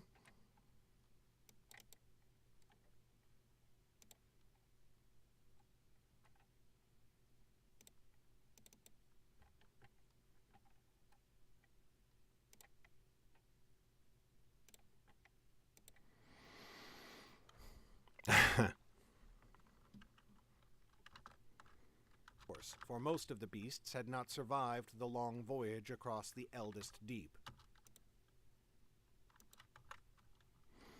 What an odd turn in the story.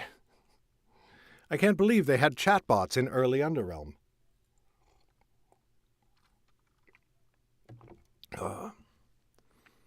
Little bit of apple.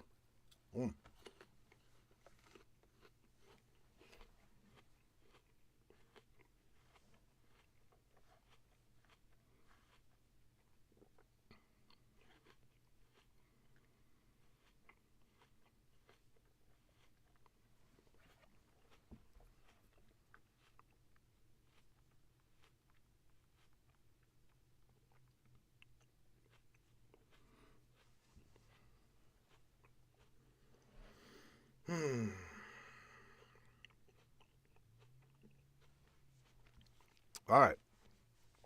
Sorry, a little apple slice to get rid of mouth noise. For most of the beasts had not survived the long voyage across the eldest deep. What a dick. Hey, 15 thanks so much for the sub. PogChamp or whatever it is people do here on Twitch.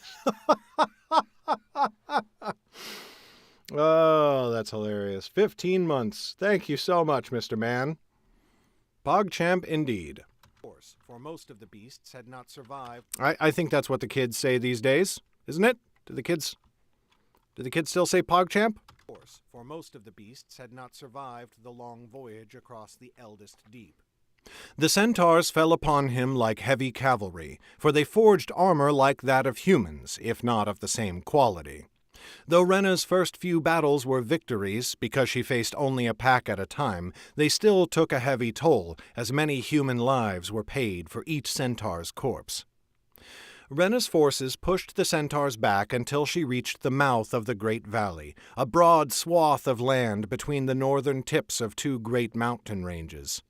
But there her advance stopped, for the centaurs had spread word throughout the land, and all the scattered packs had gathered into one great force to resist her. On the banks of the Zanbibi River they made their stand. Renna commanded more than 1,000 soldiers, greatly outnumbering her foes, but only a few hundreds were trained and battle-hardy. Most of Roth's soldiers had been pressed into service, enticed with promises of plunder and grants of land.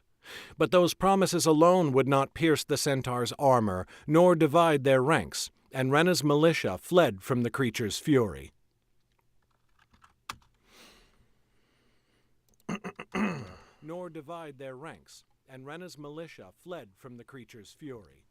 But neither could the centaurs cast off the invaders, for on her side of the river Renna had built great barricades with sharp spears thrusting forth, as against a force of cavalry, and the centaurs could not pierce them. Belch. Thrusting forth, as against a force of cavalry, and the centaurs could not pierce them. For a month the armies tore at each other. After the fiercest battles, the waters of the Zanbibi would run red for hours, and in the end, Renna's father ordered her to halt her advance. Roth had finally heeded the counsel of his sister. Sunmane came to take control of the army, and she began at once to treat with the centaurs. Her job was made all the more difficult now that their ire had been stoked, but after a time she managed it. Dulmoon's borders were drawn at last. Roth's domain now extended to the Zanbibi River. The centaurs kept their valley, but they gave Roth leave to mine its hills and mountains for the plentiful gold and jewels that lay there, which they held as worthless. In exchange, Roth's smiths were put to work crafting fine weapons and suits of armor for the centaurs, giving them much better arms than they had ever had before. Once his southern border was firmly established, Roth named his new kingdom Dulmoon and took it as his own seat of power.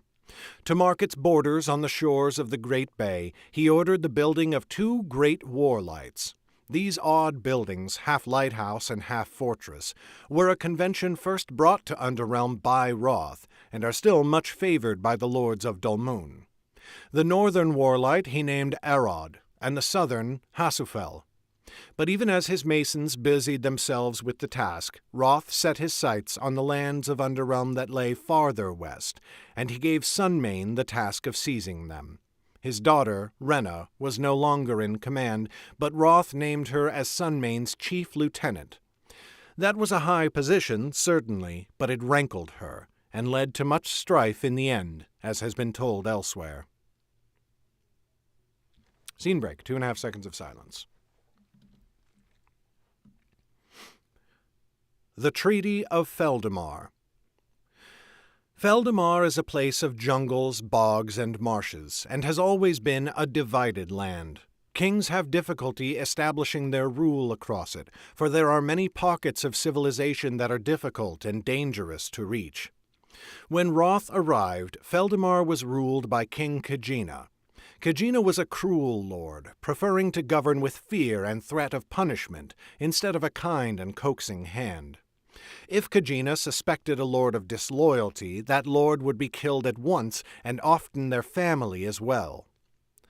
Sunmane learned all this from the first messengers she sent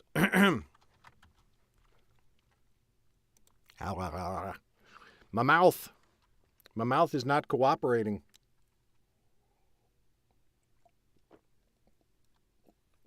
I need to refill my coffee real quick. I'll be right back. Coffee.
Oh, thanks so much, Mr. Man. I appreciate that. I work hard at it, and it's funny. I got COVID in January, and ever since then, my voice wears out and gets tired a lot faster, which is obviously annoying when I'm trying to power through an audiobook like I am right now. But like, I'm actually pretty happy with how this book is coming out, and I'm slowly building my endurance back up. It's weird. It's not a breath thing. It's just, well, I mean, I guess it technically is a breath thing, but like my voice, my throat just gets more and more tired the longer I go. And you can sort of hear that it doesn't have the same strength, and there's like a little bit more gravel in it than there was when I started. And I used to be able to record for like 4 or 5 hours straight, no problem. And now it's kind of rough to get through 2 hours. But when I started going hardcore on audiobooks about 2 months ago, it was hard to go for an hour at a time. So it is building back up slowly. Disloyalty, that lord would be killed at once, and often their family as well. Sunmane learned all this from the first messengers she sent to the lords of Feldemar, but she still thought it best to try a peaceful treaty before launching an attack on Khajiina's forces. Therefore, she herself led an expedition that traveled close to the city of Dahab, Feldemar's capital, and from beyond its walls she sent envoys to Khajiina himself. They brought him great gifts of gold and messages from Sunmane. The messages were diplomatic but clear. Roth meant to claim Feldemar as his own, and if Khajiina served him as a loyal lord, he would reap great benefits. Khajiina's response came through sign language, for of course the people of Feldemar did not speak the tongue of Roth's people in those days. Yet even through the gesticulations, Khajiina's scorn and arrogance were as clear as his rejection of her offer.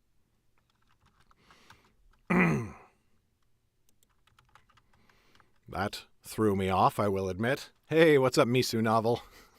Welcome to the stream. Oh my gosh, one more follower and we do a book giveaway.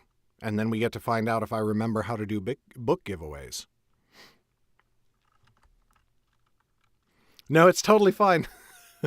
I put the notification sounds there for a reason. I would rather hear the sound and be notified that somebody, did a thing so that I can say hello rather than, it's a 5-second break in the recording. It's totally fine. Plus, it's an excuse to drink coffee and have a little bit of apple.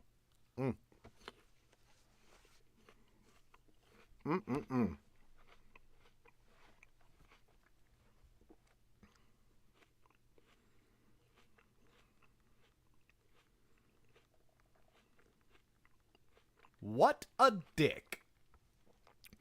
Aw, thanks for gifting that sub, Mr. Man. Very kind of you. Appreciate that so much.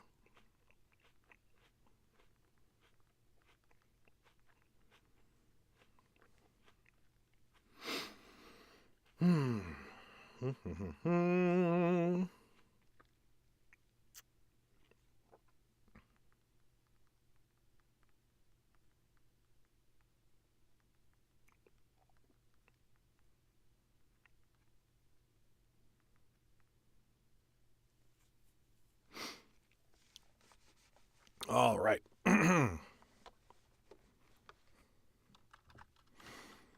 For of course the people of Feldamar did not speak the tongue of Roth's people in those days. Yet even through the gesticulations, Khajiina's scorn and arrogance were as clear as his rejection of their offer. Sunmane was glad, at least, that he had not killed her messengers. So Sunmane began her campaign, but it was not the wild war-making that her niece, Renna, had brought to the centaurs. She studied the land carefully, choosing cities and towns of high importance. When she moved to attack, she would first offer an opportunity to accept Roth's rule in peace. Any lord who did so was given gold, as well as weapons and armor to outfit their troops. But Sunmane, ever shrewd, also gave each of them a personal guard of soldiers loyal to Roth. The message, though never plainly stated, was nevertheless clear. If the Lord thought to turn their newly armed troops upon Roth's armies, one of their bodyguards would slay them where they stood. But because Sunmane was as fair as she was clever, she did not face much dissent from her new vassals. Most Feldamarian lords, however, did not accept Sunmane's terms. Any ruler will inevitably foster underlings like himself, and most who served Khajiina were as cruel and intemperate as the king.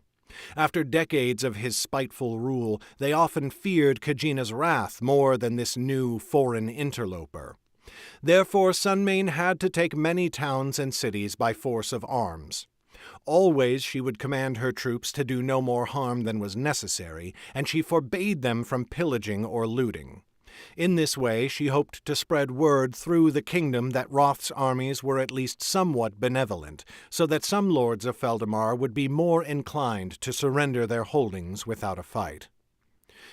But Sunmane could not be everywhere at once, and often her lieutenants led armies in her stead.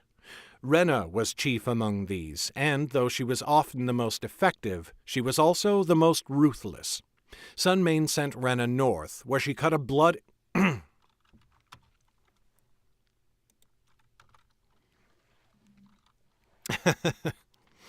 Well, how fortunate for me. And though she was often the most effective, she was also the most ruthless.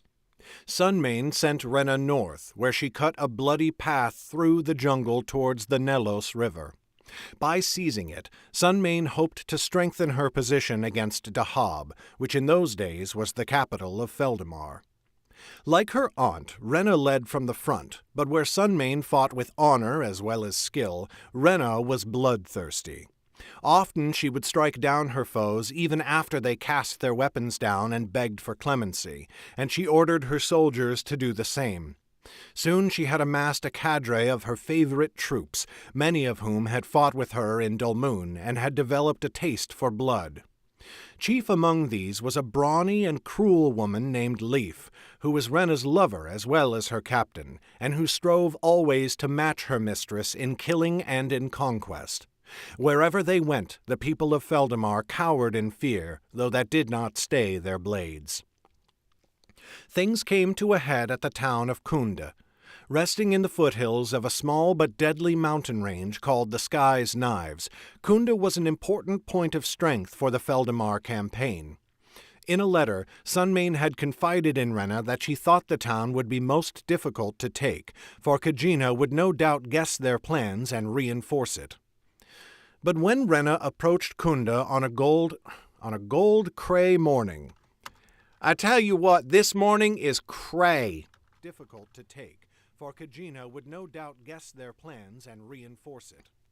But when Renna approached Kunda on a cold gray morning, she found the town's gates open. Its lord stood waiting for them.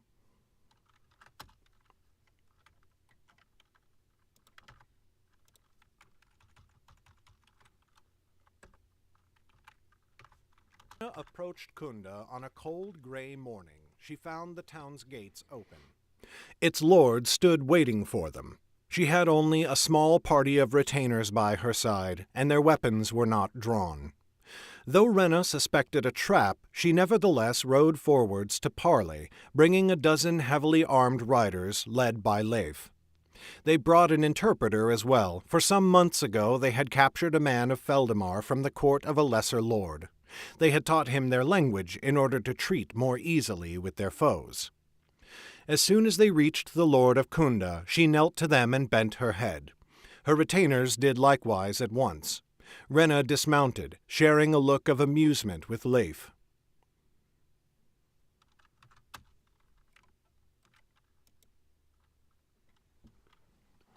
How do we want to play this?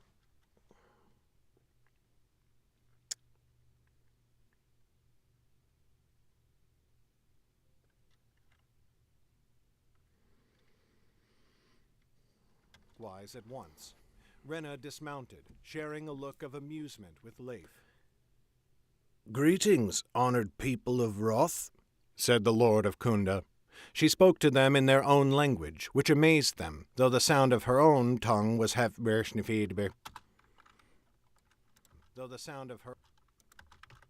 Greetings, honored people of Roth, said the lord of Kunda. She spoke to them in their own...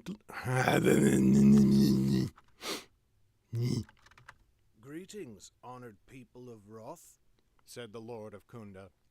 She spoke to them in their own language, which amazed them, though the sound of her own tongue was heavy upon her words. I am Wumere, and I am lord of this city. How do you know our words? Said Leif at once. We have taken some of our people and taught it to them. No. Fuck this shit. With Leif. Greetings, honored people of Roth. I am Wumere, and I am lord of this city.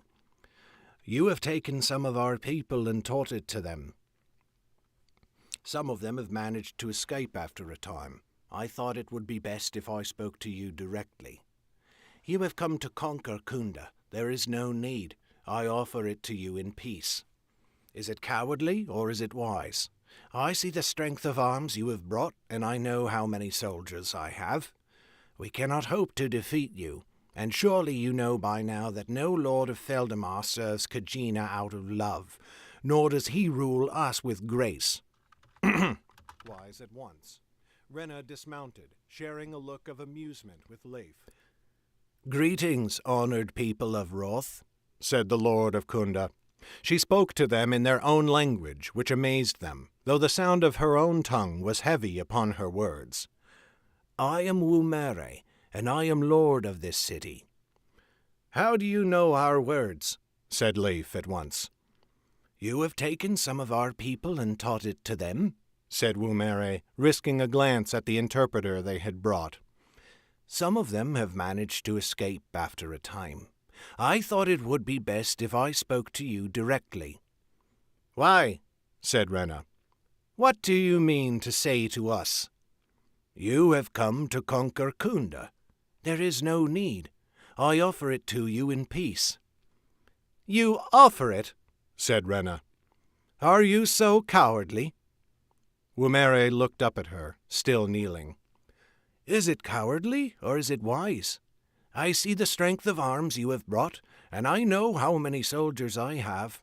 We cannot hope to defeat you, and surely you know by now that no lord of Feldmar serves Kajina out of love, nor does he rule us with grace. Yet we have heard of the mercy and the wisdom of the Sunmane. I would pledge my people to her service over the one who presses a blade to my throat and forces me to name him king. For a long moment Rena hesitated. The soldiers at her side looked at her, uncertain.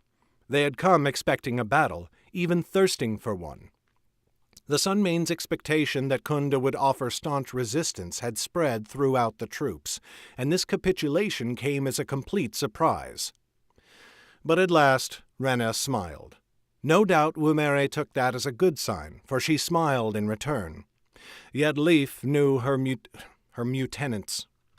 Her mutenants lewd is what I almost just said.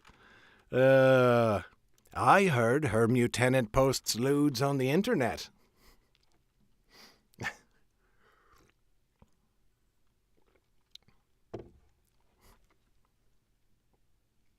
Has an OnlyFans and everything.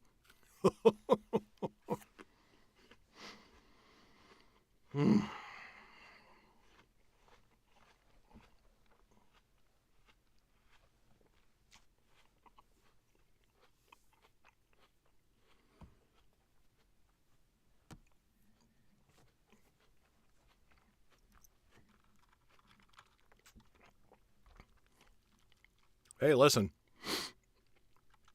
Respect the hustle. Smiled. No doubt Wumere took that as a good sign, for she smiled in return. Yet Leif knew to bird football. Bork, bork, bork. No doubt Wumere took that as a good sign, for she smiled in return. Yet Leif knew her lieutenant's mood better than anyone, and she matched the grin with a fierce one of her own, hand tightening on her sword. Wumere's praise of Sunmane was like bitter salt on Rena's wounded pride. I do not accept your terms, said Rena. Wumere's smile died. I did not ask for any terms. Kunda is yours. Yes, it is, said Rena. Leif, kill them. Her soldiers fell upon the party with fierce cries and cut them down. Rena's army, watching from a distance, surged forwards to join their lieutenant, and the army fell upon Kunda, pouring in through its open gate. One member of Rena's party, who had heard everything that was said, was sickened by the slaughter. His name was Radala, and he had long been discomfited by Rena's warmongering ways.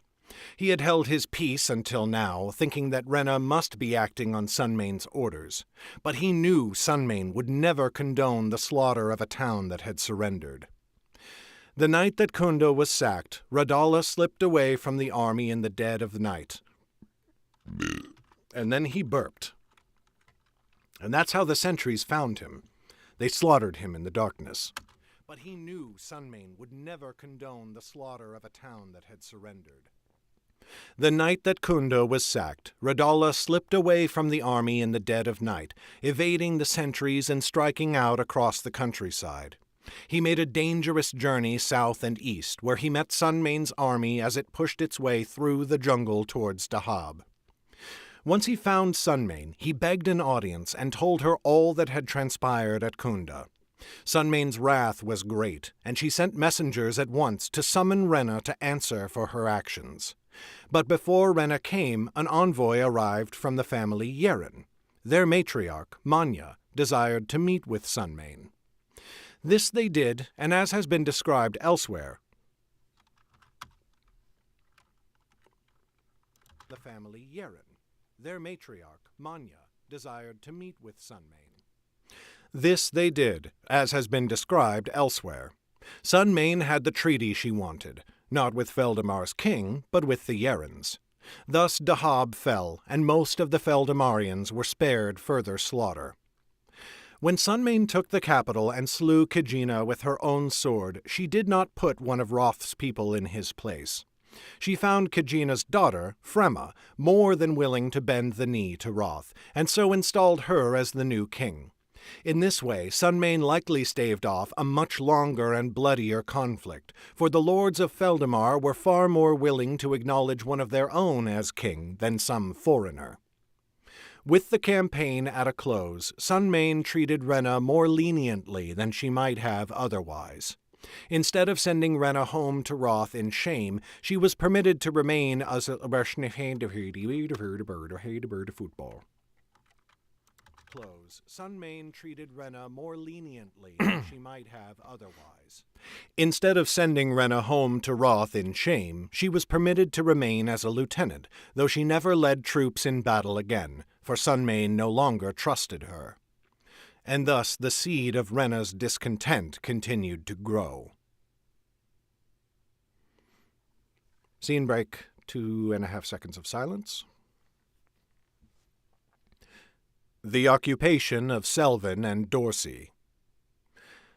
With Feldemar conquered, Roth could now set his sights on what were the chief jewels in his eyes, the lands that would one day become Selvin and northeastern and Northmershni.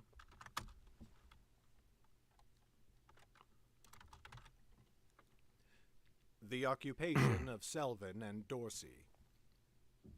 With Feldemar conquered, Roth could now set his sights on what were the chief jewels in his eyes, the lands that would one day become Selvin and northern Dorsey.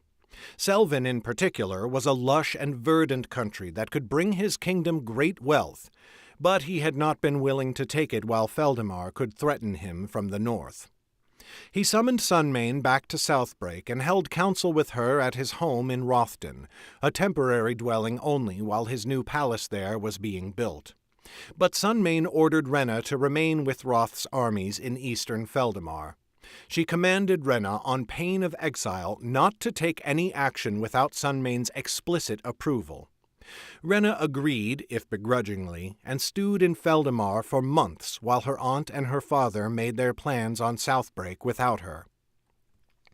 In their councils, Roth again urged conquest, desiring to take these new fertile lands with fire and sword.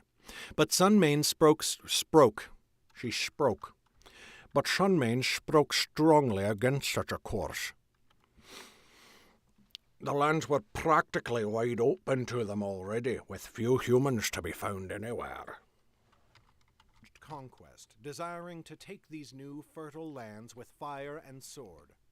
But Sunmane spoke.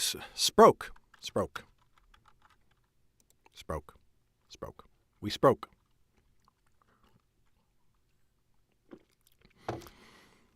Don't speak to me or my son ever again.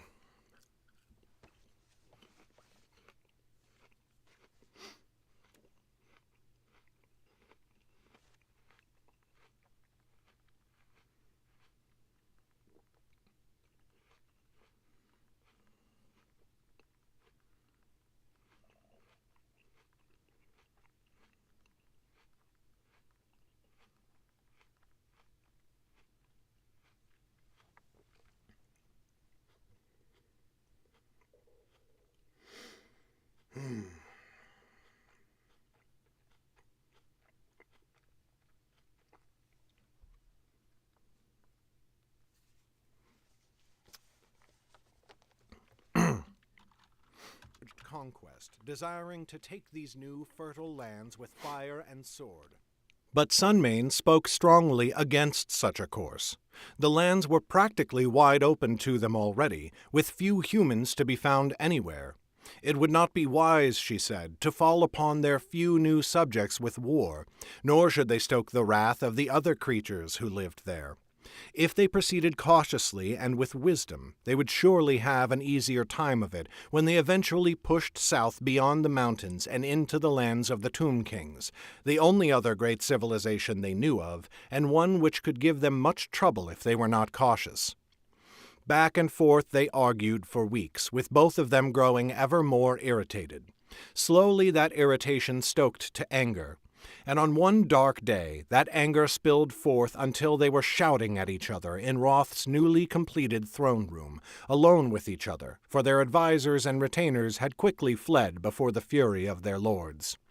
And at the height of their argument, Roth called his sister weak and a coward. They both stopped short, staring at each other in the silence. Roth blanched, though he hardly knew why. Perhaps he saw in his sister's face some of the fury that had been there when she had slain Kegina, or one of the other countless times she had faced her foes on the battlefield and cut them down without hesitation. When Sunmane finally spoke, Roth flinched. But she did not shout, nor even speak in anger. When Sunmane finally spoke, Roth flinched. But she did not shout, nor even speak in anger. To Roth's surprise and not insignificant guilt, she sounded deeply hurt. "Was it my cowardice that saved the lives of hundreds of your soldiers, your majesty?" she said. "Was it my weakness that slew Kegina and gave you Feldemar?" At her questions, Roth hung his head in shame.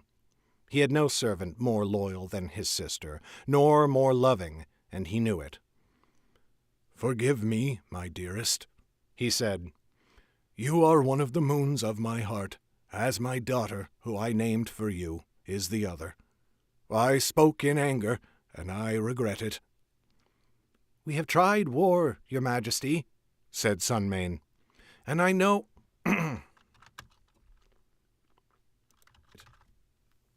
"We have tried war, your majesty," said Sunmane, "and you know I will not flinch from it when it is the right course. Yet you are too quick to make it, and Rena is the same. It is long since you have seen her, my lord, and you have never witnessed her in the field. I fear that she has learned too much of battle-thirst from you, and not enough of patience." But Roth waved his hand in dismissal. "She is only eager to prove herself. You and I were not so different when we were young. She longs for your praise more than mine, even if you cannot see it." Sunmane frowned, for she knew that was not the truth. Yet she could see from Roth's countenance that she could not convince him otherwise, and it would not help sway his mind towards the right course. Instead, she crossed the room to stand before him, while Roth tilted his head at her, a question in his eyes. "Give me your hand," said Sunmane. He hesitated, and she smiled, tears suddenly brimming in her eyes.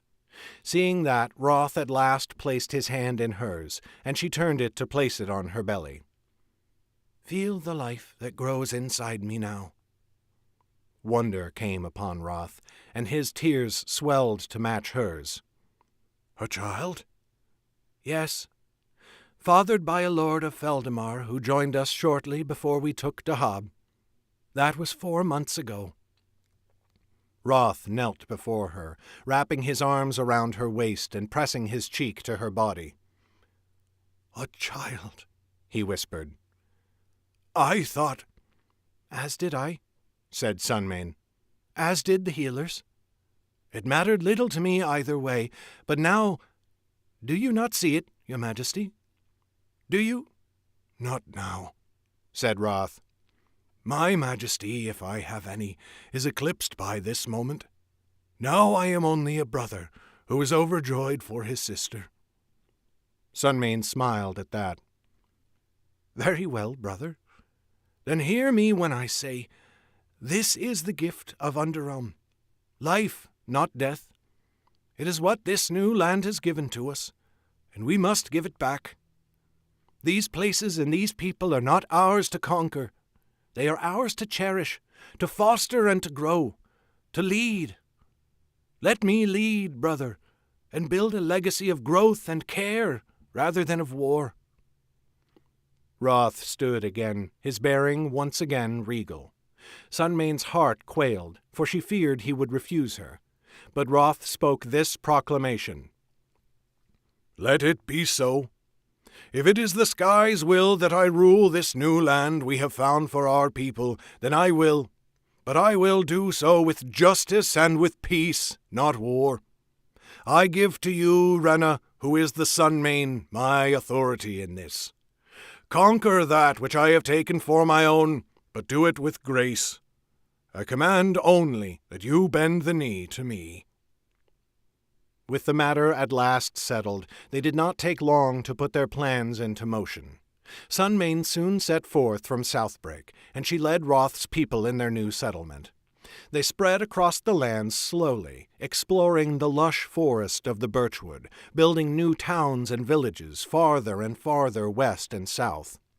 Before long they found the great rocks and mapped them, as well as the Dragon's Tail River.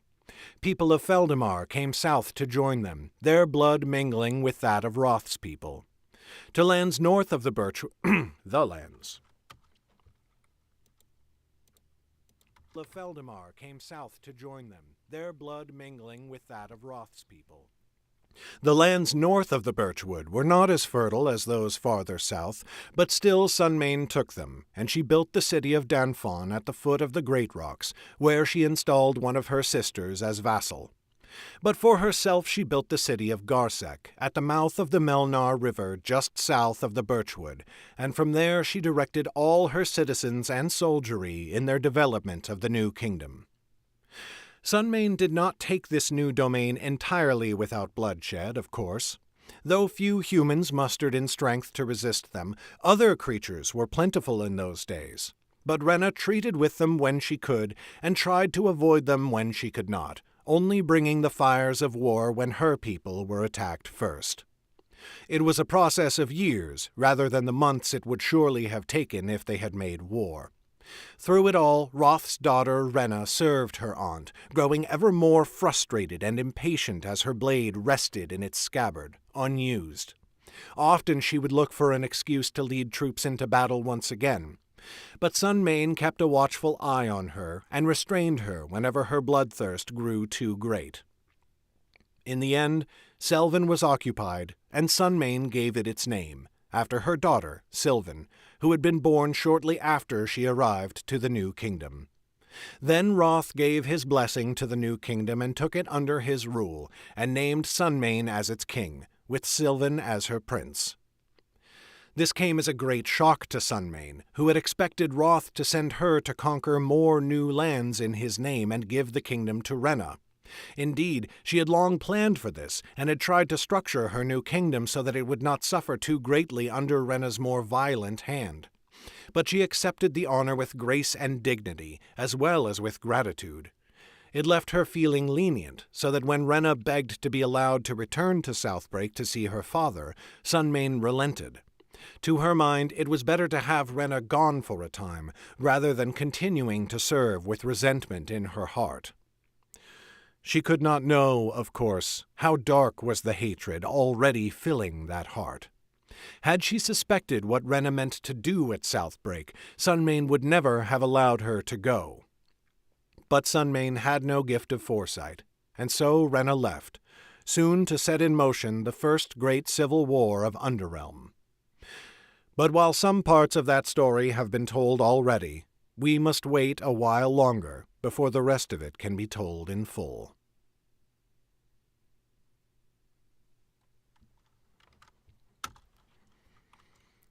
Woof.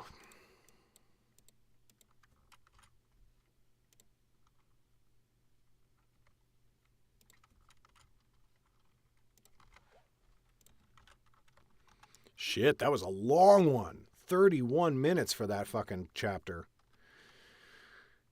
Jesus. All right. That's going to have to be it for me today.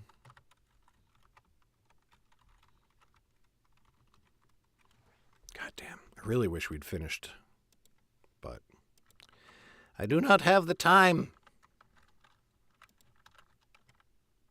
Fuck. Okay. Let me pop out of the booth here. Ugh. It's so hot. So hot in here. It's getting hot in here. So please stay fully clothed. I am very serious. No one wants you to take your clothes off.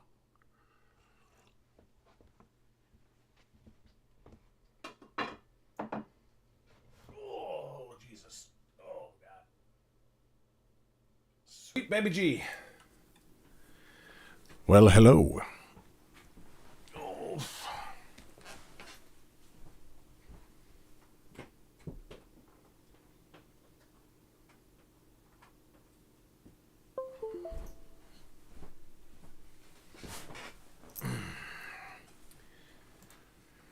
Oh, okay.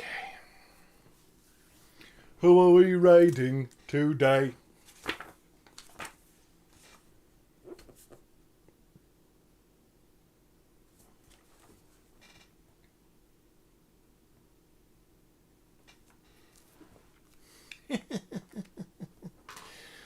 Hashtag feels bad, man.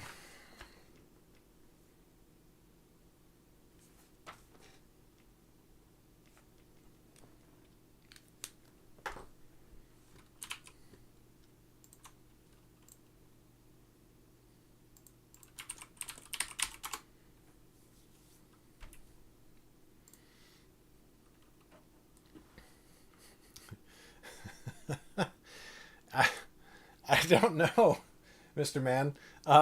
If you're on browser, there should be a button like under my stream. If you're on mobile, oh, let me see here. If you're on mobile, how do do this?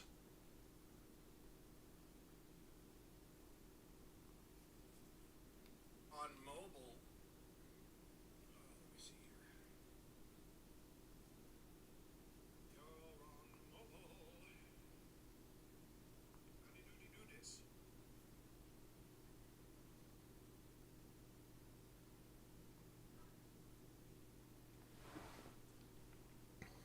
I don't remember how this shit works.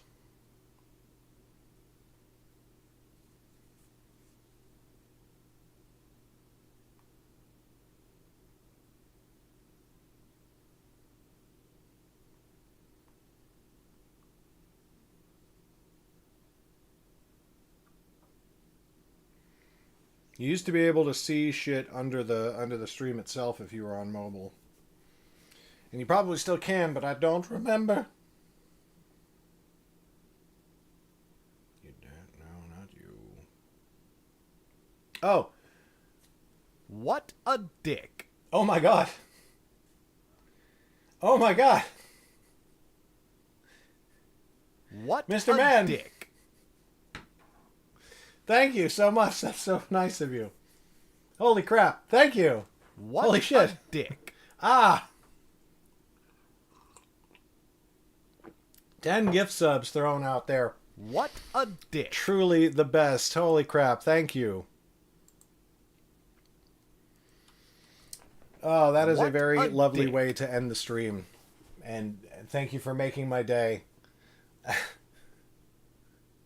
What a dick. I also just love that we're just having that notification sound over and over and over again. What a dick. What right. A dick. We're going to raid Joe Plays Violin. What a dick. Her name is Joe. She plays violin. What a dick. She's very good at it. And a lovely online person. Oh my god, they keep coming in. So much. So much dick.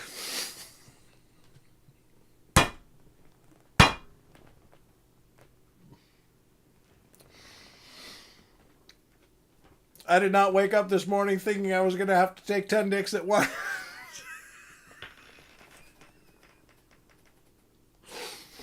Ah, Jesus. All right. We're going to be back tomorrow morning early. And even though tomorrow is the 1st of June, I'm not going to do a bullet journal. I'm just going to finish. I'm just going to... Oh, shit. I won't be able to finish in 2 hours. But I might be able to finish in 3. Okay. I'm going to do it. I'm going to get up early tomorrow. And we're going to finish the recording. So that I can send it away. And that is our plan for tomorrow morning. In the meantime, for now, go say hi to Joe for me. As I said, she's amazing. And I will be back for another early morning stream tomorrow. Peace out. Bye.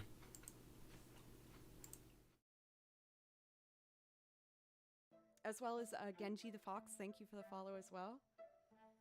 And then I think I'm caught up on everything.